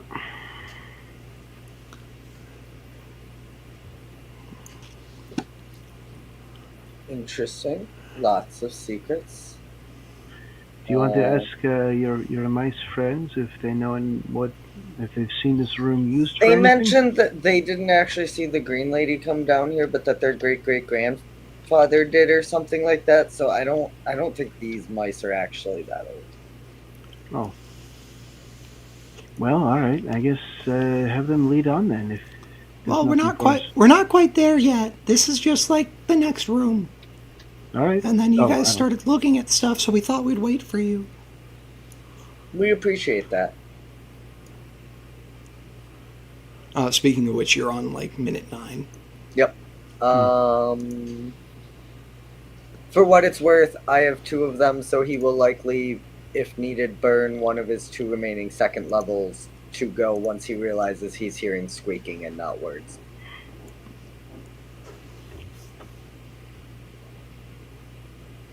All right, cool. Do you ask them to continue on? Do you want to inspect anything here further? I don't know. You guys don't know anything about these shrines, right? Well, the story is that she paints a face on the empty one there, and he points at the I should have said this earlier. I forgot to. It is like an empty mannequin's head atop the pedestal. Oh, okay. You said it was empty. I thought there was nothing there. I'm sorry. I said it. I just realized. I said empty, not empty mannequin's head. She being the green lady, yeah? Yeah, the green lady. Comes and paints something on that, and then what? She paints a face on it. And then, I don't know, the story got weird after that. She started glowing and then floated in the air and then something happened. But we don't know what, really. Yeah! And you're starting to realize that one of these mice has a really high squeaky voice and one just sounds like a dude to you. I guess we can go on. We can always check this out later when we come back. Yeah, let's go on. All right. And you continue on. They lead you further down and further down. And then they say, and then you just gotta, on the path we usually take. I don't remember the path you guys would need to take, actually, I'm realizing. But we're really close. It's like 2 rooms over, but there's not a path for us really there. But it's like you just go up that hall and around the corner, and we just go through this little tunnel that was carved here. And you see a little tunnel just about big enough to fit maybe a cat through. This is gonna feel dumb. Can I insight the formaldehyde? Heck yeah. You can insight the mouse, yeah.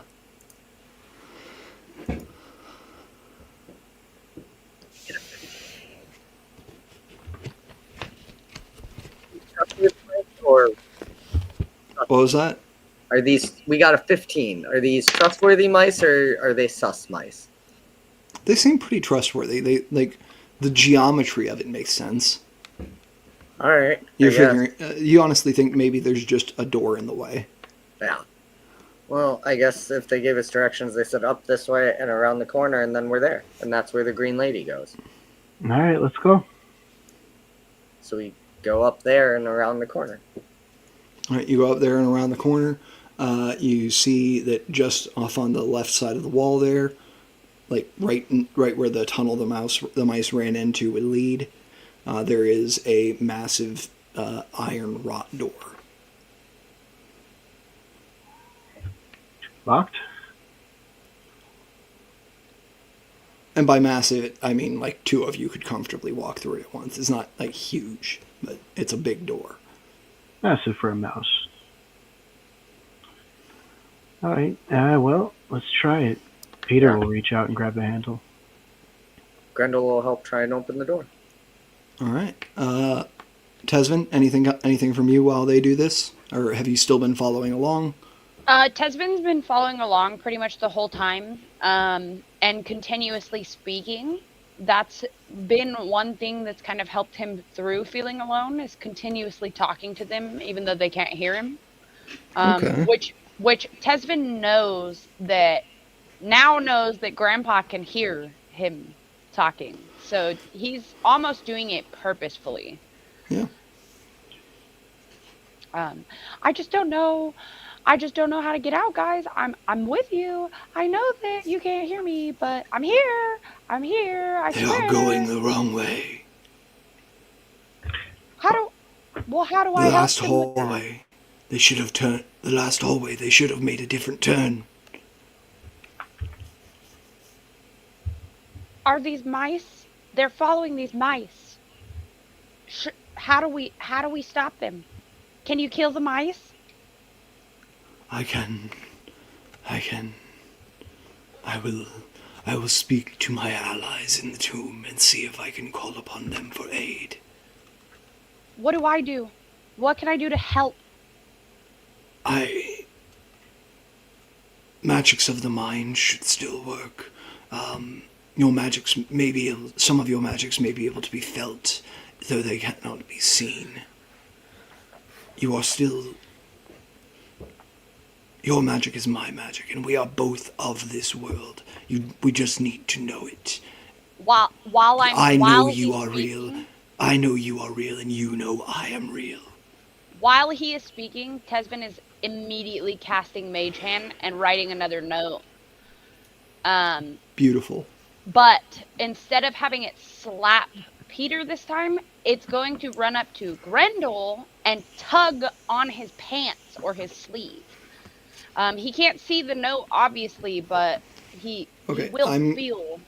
I'm going to say, give me a spell attack roll with disadvantage. Right. And that's to hit, right? Your spell to hit.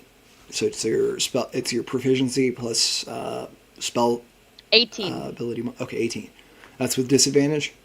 Yes, that is with disadvantage. Just double checking. All right. 18. Grendel, give me a dexterity saving throw. The DC is going to be 12.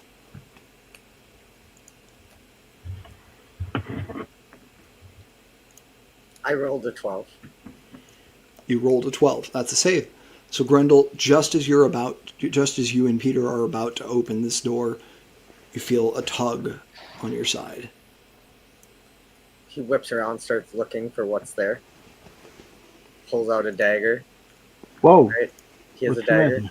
Oh, no, he pulls out his rapier. He does not have a dagger. He pulls out a rapier as he whips around looking for what grabbed him. You see.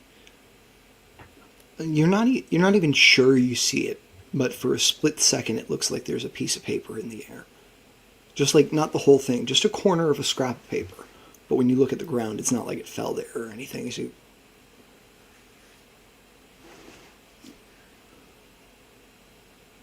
Can Can I command the? They're near a door, are they not? Yeah, they're right next to a door. I'm gonna close the door with the mage hand. The door's already closed. Oh, I'm gonna open the door with the mage hand. All right, you open the door with the mage hand. The door opens, and just inside you see 2 mice. Hey guys, thanks Oh, for fuck. leading us here. They opened the door. Your speak with animals has worn off. Oh, I would have cast the So second. I'm just letting you know to use the second spell Okay, yeah. spell slot. Yep.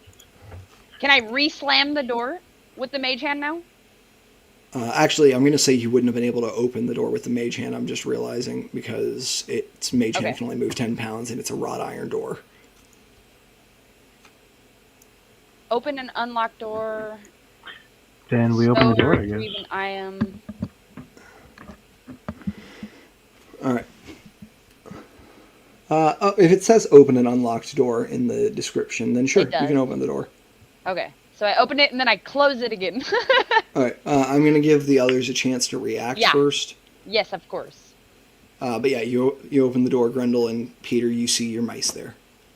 Oh, hey, thanks for opening the door for us, guys. You're stronger than you look. We didn't open the door. We can't open the door. So this is where the green lady came, this room? Yeah, this is where the green lady came. Look at Peter. What? Oh, right. This is they confirmed this is where the green lady came. All right, let's go in. Yeah. You see there's a little platform here. It looks like almost naturally shaped platform right at the edge of this doorway leading to a long set of stone stairs. Railways carved into it. It looks like it descends about 40 feet. But it doesn't look like there's any light other than that coming from the mage-lit hallway above right down there. Yeah, well, Yeah, I guess we can see what goes on in here and what she was doing since she didn't really give us any details. I feel perfectly safe. So we walk through the door, I guess. Yeah. You walk through the door. They begin leading you down the stairs. As you make your way down, both of you give me a perception check. I'm sorry, Grendel, give me a perception check. Peter, you automatically fail because it's dark. You can't see. I got a natural 1 for 4. Okay. Roll it with disadvantage since you're in dark lighting, so it's dim to you, and you would have disadvantage on perception checks. Okay. Let's just see if we can get double nat ones. Nah, that one would have been a 12. It's still a nat 1 for 4. Okay. Nat 1 for 4. Yeah, you're making your way down. You can see there is a wider platform at the bottom that seems raised up a little bit that the stairs kind of immediately drop off onto. Then there's just, like, off to the side, you can tell there's, like, a floor there, but it's very dark, so you can't see, like, you can't make out any sort of detail other than, oh, there's something there. And there's this little bridge, almost like I said, like lifted up from the floor, solid stone from the end of the stairs over to that little platform. Peter, it's kind of dark in here. Can you, like, make a light or something? Can I make a light with minor illusion? I'm going to say Shed yes. real light. I'm going to say yes, but give me a wisdom check. Both of you. That is not good. 8. Check. 5. Fuck up. 5 and 8. In a place where there is darkness, a place where you cannot see the sky, you create a light, exactly as you were warned not to do by the grotesqueries. Oh. I'd love for the two of you to roll initiative for me. Tasvin, you can roll initiative too, actually, since you've been following along behind them. I don't see why that's necessary, but fine. There we go. Another nat 1 for Rude, 3. even. Damn, son. That's an 18. 18. What was it for Grendel? 3? Nat 1 for 3. And then 15 for Tesvin? Yep. All right. So, first things first. Out of nowhere, you feel a rending claw strike your back again, Peter. And it is a familiar feeling. Actually, let's roll to see if they actually hit. Okay, they do hit. You want to cast shield? Yeah, if I can, absolutely. You can cast shield. I'm not going to tell you whether it'll fix or whether it'll make it miss or not. I'm just going to tell you that it hit right now. Okay, yeah, I'll cast shield. What does shield bring your AC up to? 15. 15 still hits. Okay. So you're going to take 3 slashing damage. And you know immediately one of those shadows is behind you again.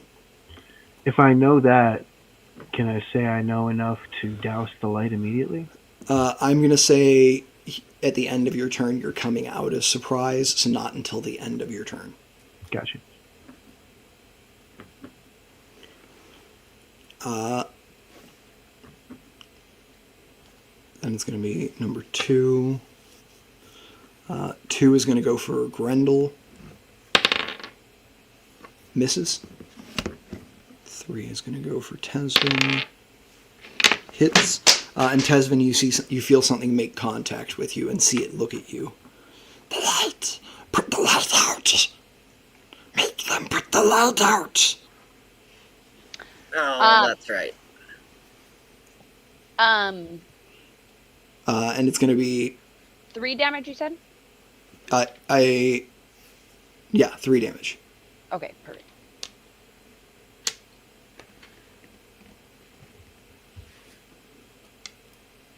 And then Peter, I believe it's your turn. You had the 18, correct? Yes. Go for it. Yeah, remembering the incident on the way here, I will douse the light. All right. At the end of your turn, you're able to douse the light. You can still hear the 2 beasts that are already present, or the 3 beasts that are already present, moving around you. Okay. Yeah, that'll be it. Everyone, go ahead and make me a perception check for free this round, as it ends. Sorry, make you a what? My computer froze. I'm sorry, this round isn't over yet. We'll just say, for this round, make a perception check. I should have had you do it on initiative count 20 while the light was up. 8.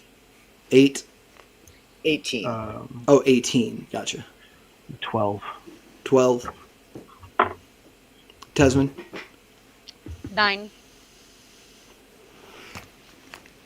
All right. On an 18, Grendel, you realize that what you thought was a depression in the stone before, like with just stone underneath it, is not. It is entirely covered with writhing mice. Ooh. Sorry about the light, guys. And you see the 2 mice who are standing before you say, "I'm sorry. The Green Lady told our families that we needed to bring anybody who trespassed here and try to wipe them out." Fair. Grendel turns and starts running and yells for Peter to follow. All right. They are both going to get attacks of opportunity on you. The mice are or the shadows? The mice. The shadows will as well. Thanks for reminding me. Oh, fuck me. All right. All right. So that one of the mice is going to hit for 1 damage on Grendel. The shadows, we'll just split it up the same way. One attack to each of you. Miss on Peter. Hit on Grendel. Hit on Tesvin.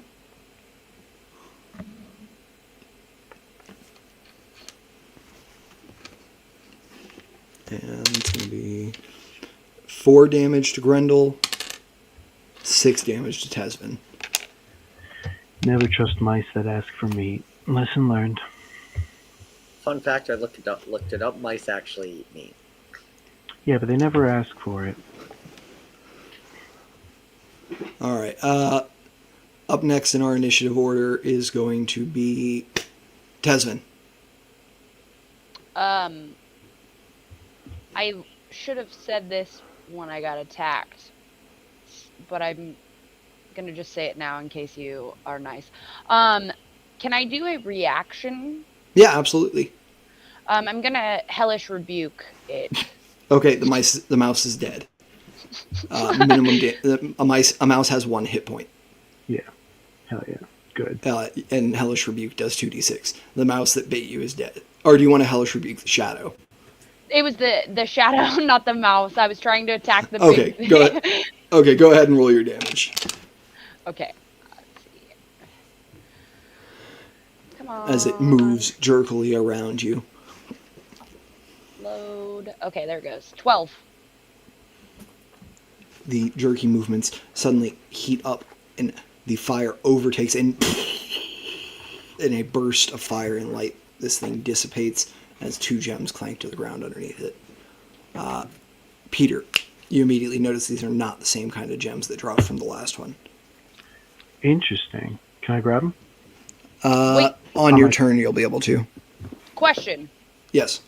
They seen the flames, right? Yeah, great job, Peter. God damn it. That one wasn't me. It could be spirits or something, magic. I don't know. Let's go. We have to get the fuck out of here. All right. And Tesvin, you feel like you could say 5 words right now, and they'd hear You them. guys, I am with you. I am with you. I'm going to say, you guys, I'm with you, counts as 5. Okay. So we hear that. And it's in my, you guys, I'm with you. My like bartending voice. Okay. Well, okay. I guess Here we you're go. right. The mice want us dead. At least one of the spirits is protecting us. All right. Yeah, we don't recognize the voice, do we? That's Give me a wisdom check. Or a history check.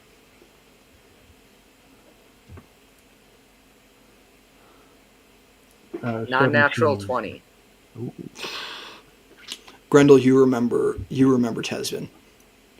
I was gonna say at worst I recognize the voice from that memory of the old lady pulling him out. No, you just full remember Tesvin. Wait a minute, Peter, where's Tesvin? Tesvin, what'd you get? Or not Tesvin, Peter, what'd you get? 17. 17?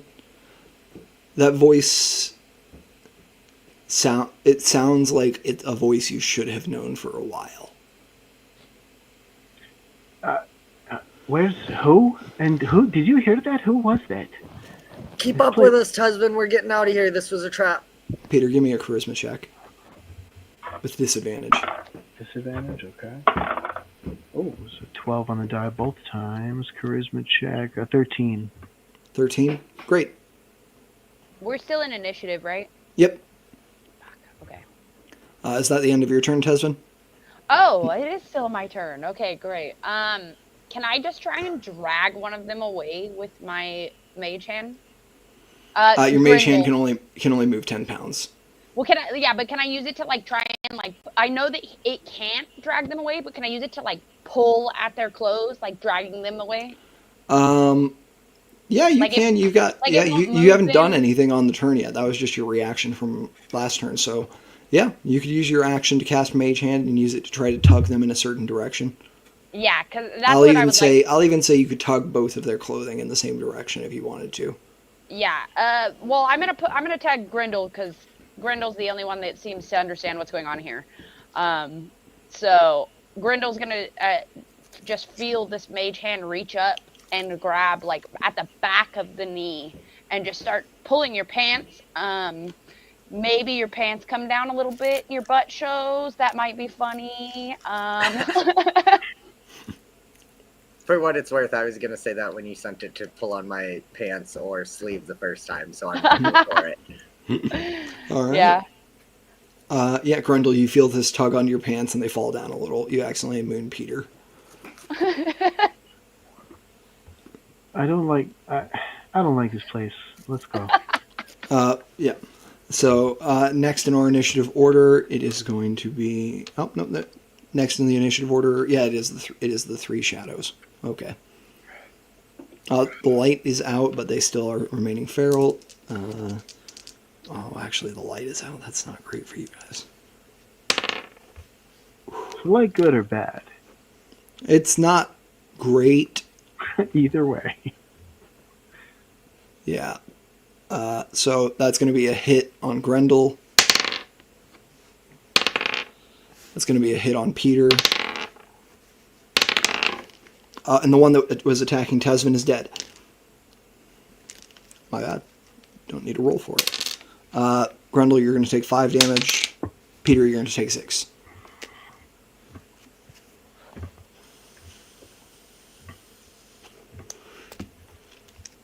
And then the rats move. Or the mice move. Moving as a massive wave, they undulate in a mass of bodies, and about 50 or 60 rats are deposited on the lip of this raised platform as the others let them climb across them to get up to you. You see they form into 4 swarms.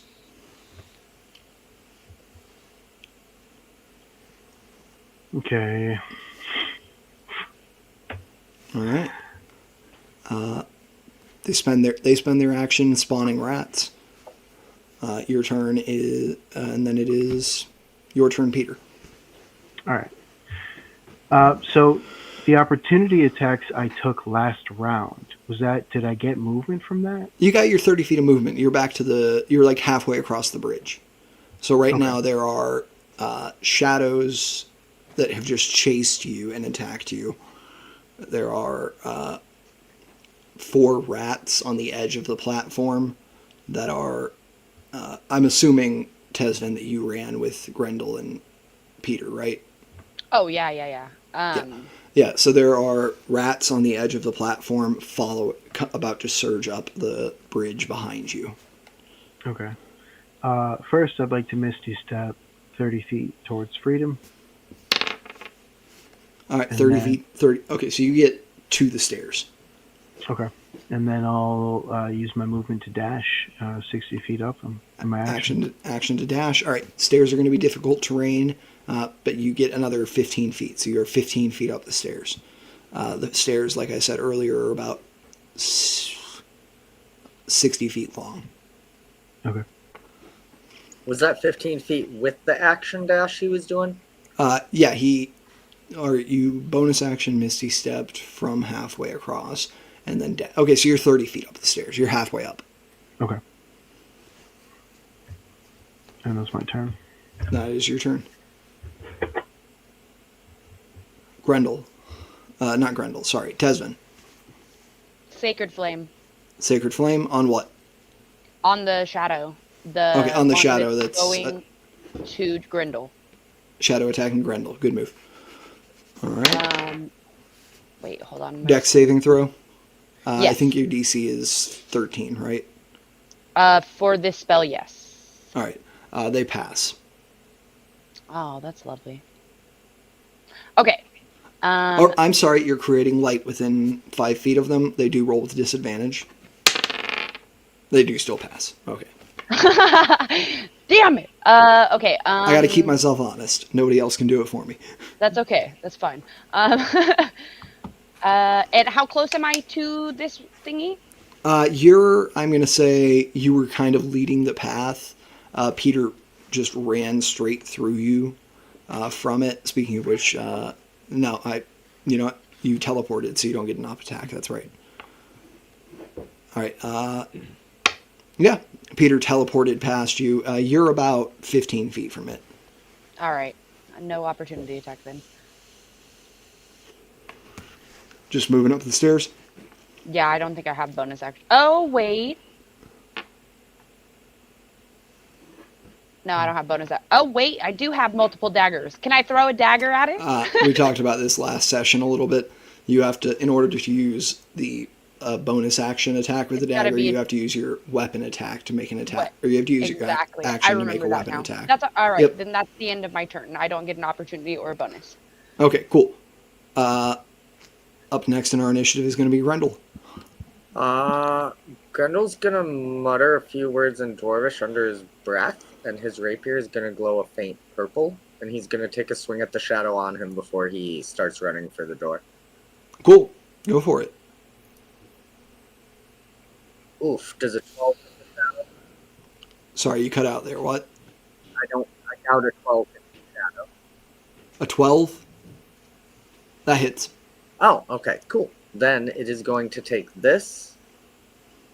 It is going to take 5 piercing damage plus. Let me double check that I did that right, but I think it is. Yep, plus 10 psychic damage. Okay, and what are you doing for this? Which class feature is this for you? This is College of Whispers. This is my psychic blades.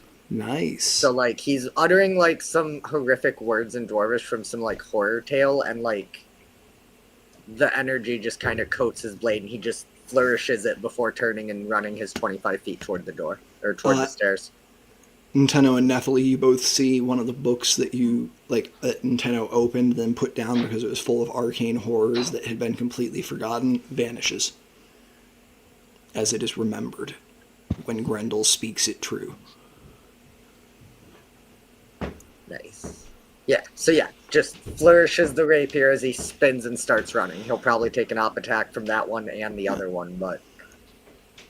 So what was the damage total? Total was 15. It's down. Nice. You will take an op attack from the one that you're passing, though, that was attacking Peter. Yep. That's going to hit. Oh, I'm sorry. Does your... no, that was just you being evocative, right? Your sword doesn't actually shed light? Correct, yeah. Okay. Then yeah, that's going to hit... That's going to hit for another 5 damage.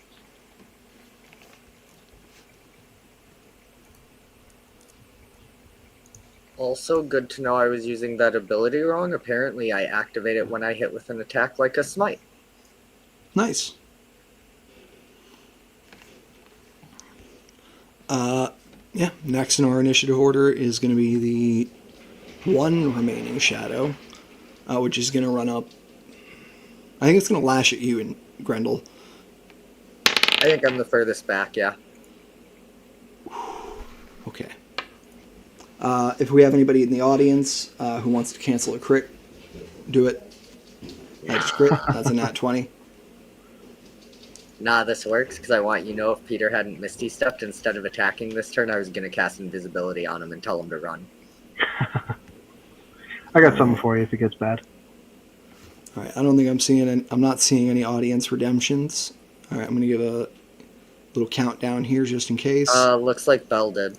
All right. There we go, Belle. Oh, thank you. Take that down to a normal damage, and we'll roll to see what it would have been if it crit. All right. That's still max damage, so that's 6 more points of damage. How you doing? And it only would have been 1 higher without the crit, unfortunately. But See, I'd have been thank you all for right. redeeming that, Belle. One of our best viewers. Thanks for Savior. saving me.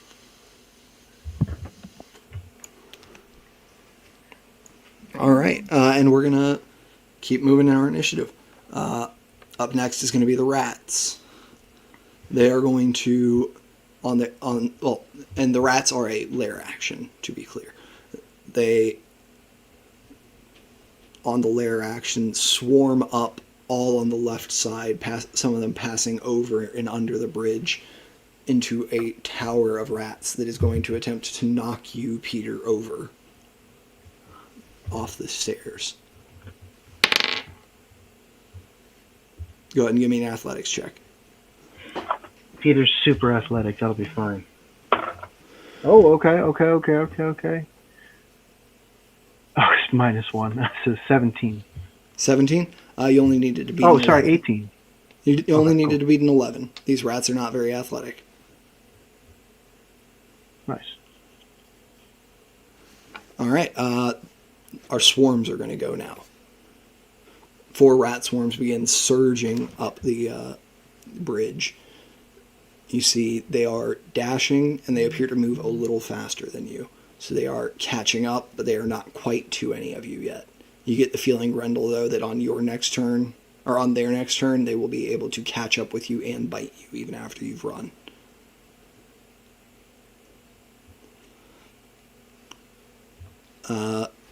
Peter. Okay. Let's see. So, how far is Grendel from me?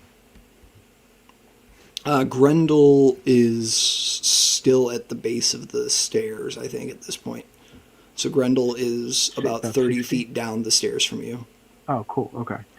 Yeah, I'm gonna You've shout not down. made it to the top yet. Right. Oh, true. Fuck. Yeah. Well, he seems like he's in the middle of it, so I'm gonna shout down to Grendel. Don't fight me! And I'm gonna cast Vortex Warp on him. So if he willingly fails their Constitution saving throw, I can teleport him 90 feet to an unoccupied space I can see. So I just want to send him as far towards the door as I can. You can get him outside the door. I can see it though? I will say you can see the space where his chest would materialize. Okay. So you can see it. Yeah. And then I'll take 30 feet. All right, cool. That is a killer move. Grendel was probably dead Yeah, after his next turn. he was bloodied. He had 10 hit points. Okay. Yeah. Okay. Oh yeah, Grendel was definitely dead at the end of his next turn. Almost certainly. Well, I'm sitting pretty with 12, so I'll be fine. But we're going to move down to next in the initiative order because this is not over yet, gang. Tesvin.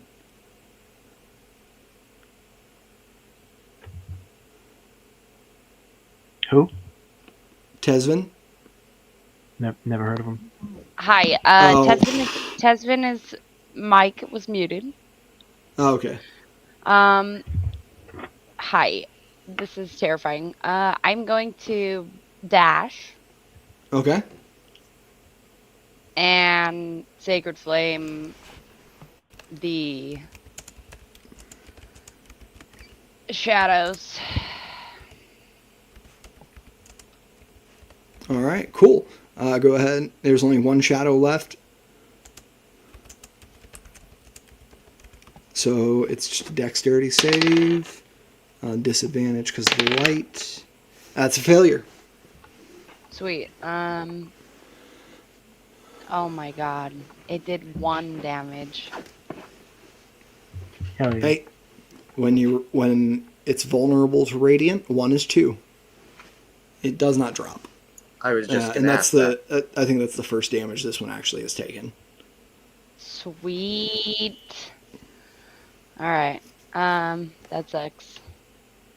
I was hoping I would get it down to 0 so I could get 7 more temporary lives. Yeah, that would be nice. Yeah, well, oh well. Yeah, I'm pretty sure that's the end of my turn. I'm not next to anybody now, right? I don't think so. Not with my dash. Yeah. So I moved 60 feet with the dash. But then I hit the stairs, right? So that's half. So I only moved 30. Well, you couldn't dash and cast Sacred Flame. All right. Well, then can I just run? Yeah, you can just dash. No. I still want to do the. Oh, you want to just, I just take your full my movement. I got you. Yeah. That you were already 15 feet up the stairs, so that gets you to 30. Okay. Well, that's better than nothing. You're halfway up the stairs. All right. Well, that's the end of my turn. I have nothing else. All right, end of your turn, Grendel. There is a shadow nipping at your heels. Grendel's? Yeah. Grendel's at the top of the stairs. Oh yeah, you got teleported. My bad. I forgot. Sorry. My bad.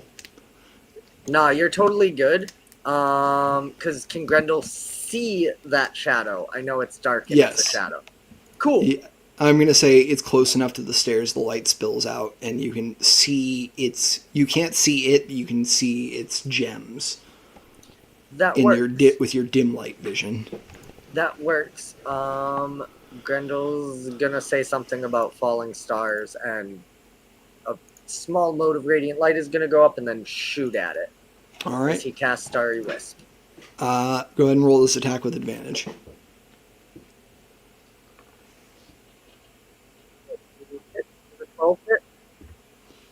A 12? It's a 14. 14, that hits. For 4 radiant. 4 doubled to 8. That brings it to a total of 10. It drops. Nice. And Grendel's gonna yell, Tasman, Peter, get up here! Who? And he's basically gonna ready his object interaction to close the door. No, he's not, because there's no observable trigger for him with Tesvin, so he's just standing there waiting. All right. You can say you ready your action for another tug on your jacket or something. Yeah. That's what I'll do. I'll close the door once I have some sign that both Tesvin and Peter have made it out. Is the trigger. That's fine. We'll go back to the top of the initiative. No shadows left, and they aren't spawning anymore because you haven't brought any light in beyond what falls in there sometimes when the door is open. Basically, you haven't brought light onto the far platform. That's the trigger for the shadows. Let's see. Then it's the lair action. It's going to spawn more rats. You far off in the distance, Grendel, with your dark vision, you can see 3 more rat swarms pop up, and they appear to be popping up on the bridge. Rat swarms that are already there are going to go. They're going to dash. That's going to get them 80. Rat swarms are only 10 feet from you, Tesvin, and 25 feet from you, Peter. And it is your turn, Peter. Okay. Well, I still don't know Tesvin's there, so I'm going to dash 60 feet towards the door. All right. 60 feet towards the door is going to get you... your movement will get you to the top of the platform, and then you got to use 10 feet to step through the door. So you got 20 feet of movement left if you want to start booking it down the hallway. For sure. Yeah, I don't know Tesvin's there. Yeah, for sure. Grendel, come on! All right. Tesvin. Yeah, I'm using my dash. You're dashing. All right, so with your dash, that gives you 60. You have 45 to clear, so you get to the top and you have 15 feet left. I'm gonna grab Right? Grendel with the mage hand. Or no, you don't have 45 to clear. You have 30 to clear. You get to the top platform. You can't get out Okay, I can't get out. because you only have 30. You have 30-foot movement, right? Okay, so dash yeah, would give you so- 60. That puts you at 60 half to 30 gets you to the top of the stairs, but not out of the door. So I'll You're 10 feet away. ready my mage hand, and then ready my movement to just get in the door at the same time. Okay, so that's just your plan for your next turn. Got it. Yep. All right, we're gonna move Grendel. Doing anything while you wait for that tug? We'll throw another one at a swarm. That's all I got. All right, cool. Go for it. There are 4 swarms here up at the edge. We're Like, gonna coming. chaos coin that to turn it into a 21. 21 will hit. 21 will definitely hit a swarm. For 5 radiant. All right, that's not bad. And then yeah, same thing. Object interaction when he feels a sign that Tesvin's out now that Peter's out. Okay, 100%. That's going to be rats.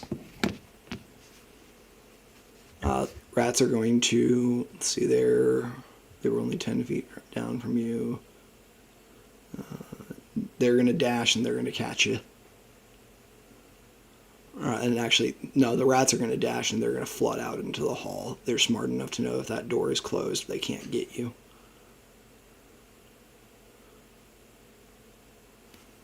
So you see four swarms of rats just rush past you, Grendel and Tesvin, Grendel and Peter. So you can all get opportunity attacks if you want on one of them. Heck yeah. All right. Yeah. We'll go in order of where they pass. Tesvin, you can get an opportunity attack first. Okay, I'm going to cast. Do you have Warcaster? What? No, I don't even know that. No. It's a feat. Can I just point at points? Can I move to the edge and point so that I'm not pointing at the hallway and thunderclap them? You unfortunately you don't have the Warcaster feat, so you cannot cast a spell as an opportunity attack. You would have to make a dagger attack. All right. Well, then I'm gonna swing with my quarter staff. Okay.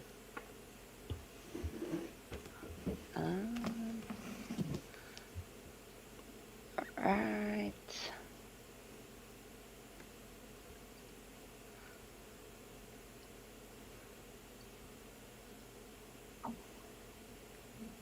Does a four The swarm for sure. Go ahead, real quick. Just give me a charisma check. charisma? Yeah. Actually, just give me a spell casting. You can use your spell casting attack. I think that is charisma. No, it should be +5. Oh yeah. So.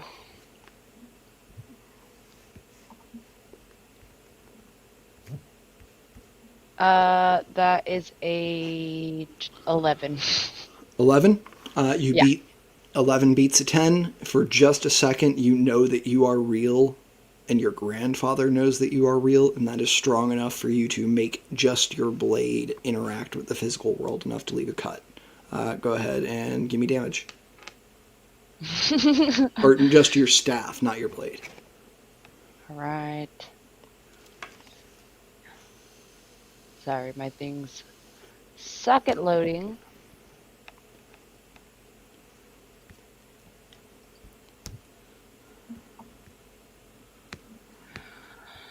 That is an 8.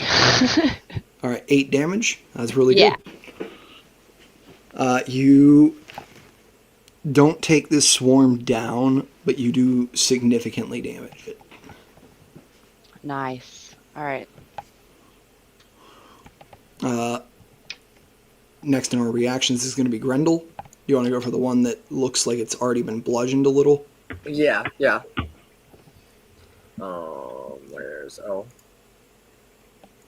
I'll tell you, Grendel, you were able to, for just a second, see an almost ghostly staff crack across this bundle. And that distracts me because I roll a 6 and don't hit a rat. Damn. Yeah, you don't hit a rat on a 6. Peter, we're probably going to wrap after this scene. And that actually comes to you. So I'm 20 feet down the hallway.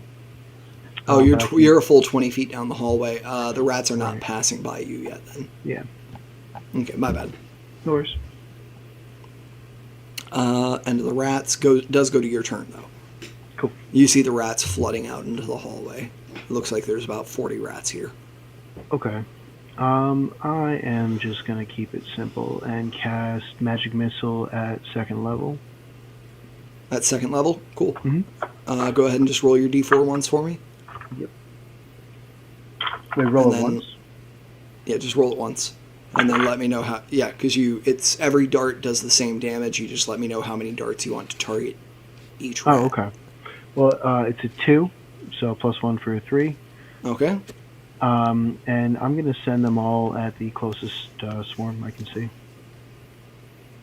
All right, you're just going to send them all. I'm going to say that's the swarm, probably the Dawn just hit, just for simplicity's sake. So that's Okay. going to be 3 times 4 at second level. Yes. Yeah. 12. You take it out. Nice. And that will be my turn.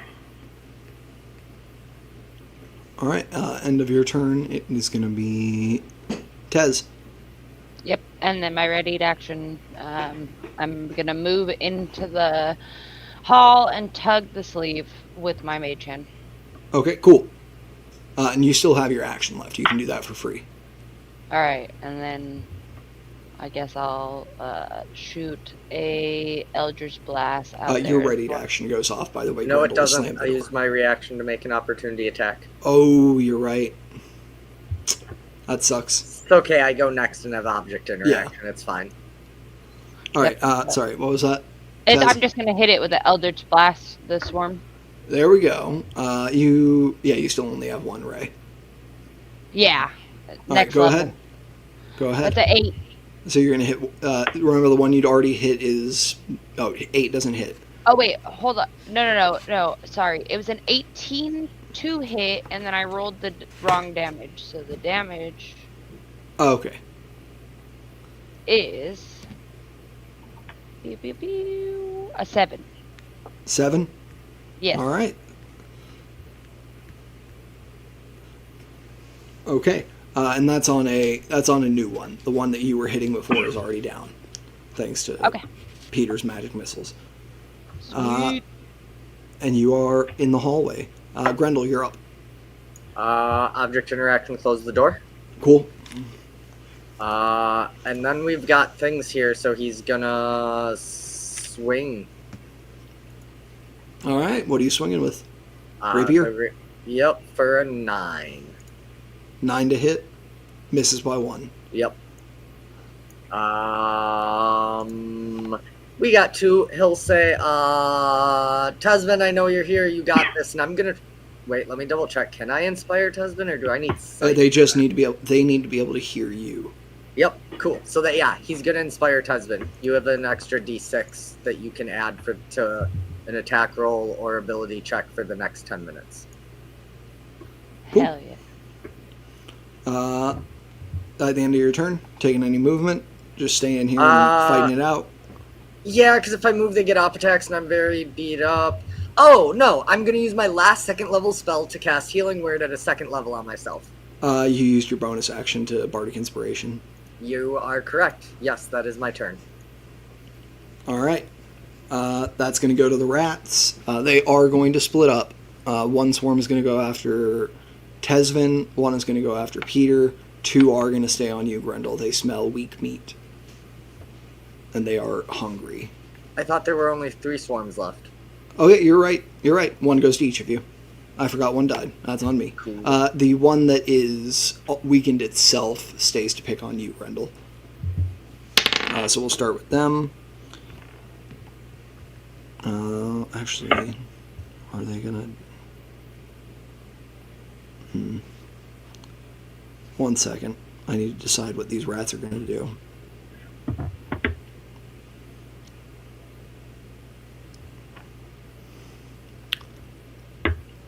I think they're gonna move into your space, and then they're gonna try to bite you. Yep. Does a 25 hit? Yes. Sometimes I like asking still. With 2 degrees of success. You're going to take, 9 piercing damage. Actually, sorry. I need to re-roll that. Okay. You're going to take 5 piercing damage. Because they'd already taken damage, so they do less as a swarm. Okay. So you take 5 piercing damage. 1 is going to do the same for you, Peter. I'm gonna burn a shield if it hits.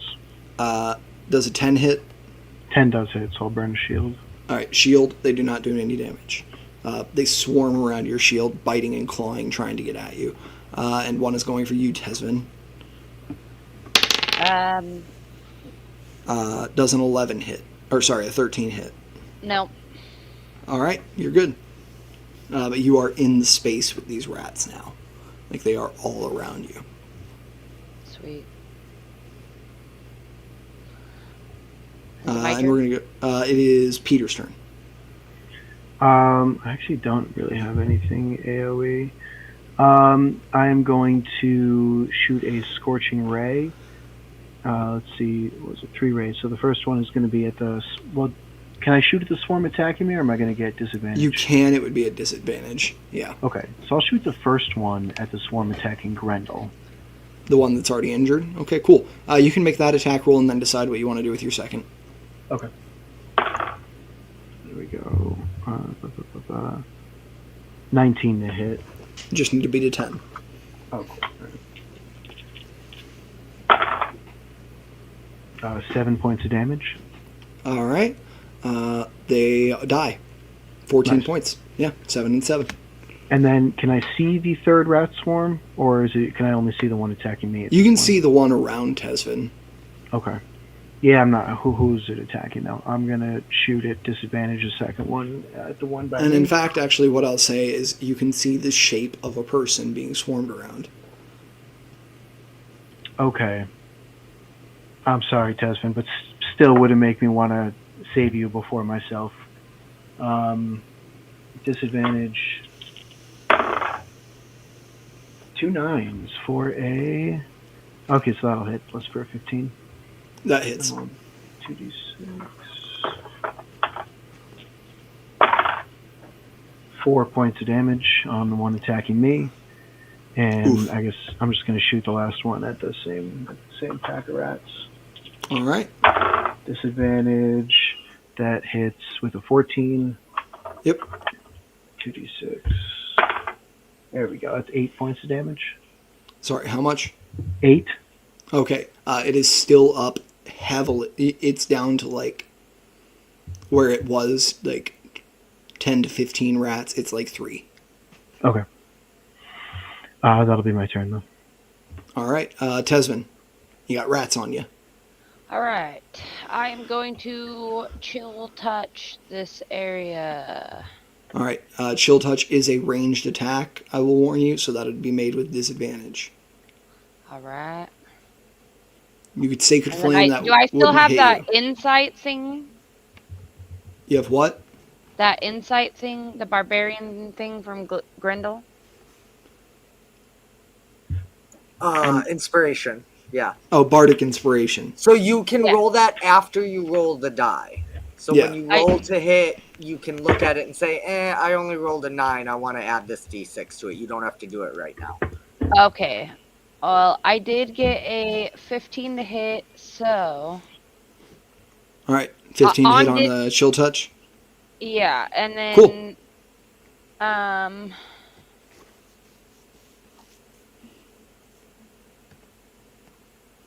A 6 damage. Necrotic. 6 necrotic damage. Solid.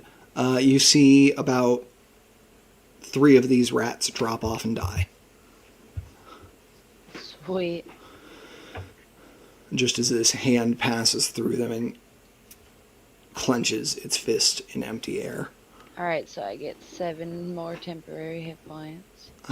You realize that while your mage hand is a perfect copy of yours, the hand that manifests when you cast Chill Touch is wizened. You can see where liver spots are. Wrinkles in the skin that you do not have. A little long. The fingernails are longer by about half an inch. And you hear, again, just in the back of your mind, you know this isn't telepathy, just a memory. I have been with you all the way.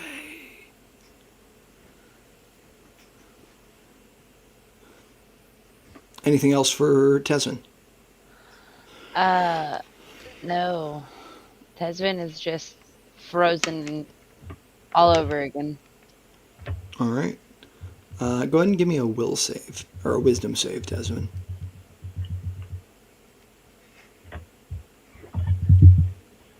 16. 16. You are Yes. not. You are not panicked right now. So what panicked would have done would have given you a temporary level of exhaustion until you succeeded a wisdom saving throw. Gotcha.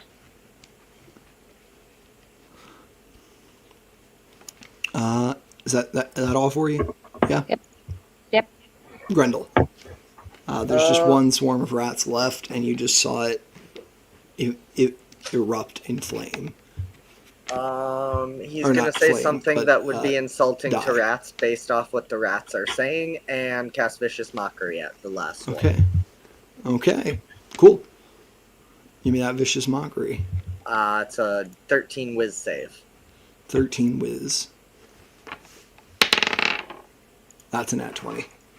Sadness. That means no damage. Cantrips. I hate to waste a nat 20 against a cantrip, but Nah, I'm here for it. Good job. all right. Top of the order, rats. They're already on Tesvin. Wait, and can he I just- bonus action heal myself now? Yeah, sure.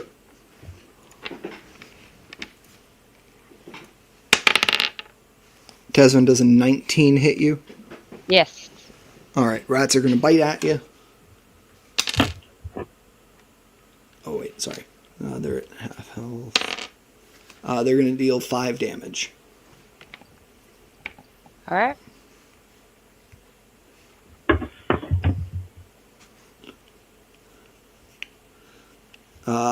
Next in our initiative is Peter. I'm gonna run low on spell slots. I am gonna I'm gonna shoot a firebolt at that swarm of rats. Cool. Roll to hit. That's a nat 20 on the swarm of rats. Give me 2d10.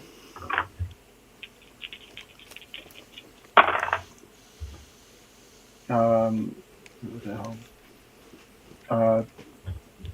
6. 6. All right. On 2d10 fire damage, we see as those smoldering rats fall still to the ground, and the stink of rodents. They're mice, not rats. I just started making that mistake as soon as they swarmed up, huh? So used to saying swarm of rats. As this swarm of roasted mice falls to the ground, you can see that their starving hunger and devotion has come to an end. And everyone in our party can gain a level. So you'll be rolling 2d10 for every fire roll from here on out. Fuck yeah. And that's where we're going to close our session. Come back and see us next Monday, where we'll be playing some more Arcanists Thorpe. It's going to be episode 7. I don't have a title for it yet, so you're just going to have to come and check it out that day. You can also catch us on Saturdays, alternating Saturdays. We are playing Chronicles of Aurelia and Sumar Kula stories. Looking forward to that with y'all, gang. Yeah. Drop a like, drop a subscribe. And then this Wednesday, you can catch myself, Peter, and I'm calling you by your character names. You can catch myself, Drew, and Riley hanging out at 8:30. We're just going to do a little bit of a fireside chat, maybe a little bit of a retrospective on Concentricity, Prey, and Predator, maybe talk about what we try to bring to performance and play with TTRPGs, maybe just hang out and, listen to Riley make 30 more jack-off jokes. I thought that's what I was told to be doing. That's the only way I could get Riley to prepped That's 50 the only so way we can cover our airtime. That's the only way I could get Riley to attend. Look, man, I sent a contract, and we negotiated a little bit. You should have seen what I sent in the first time. The first draft was rough. All right. All right. Goodbye. Catch you hopefully later this week, but if not, we'll catch you next Monday. Bye-bye.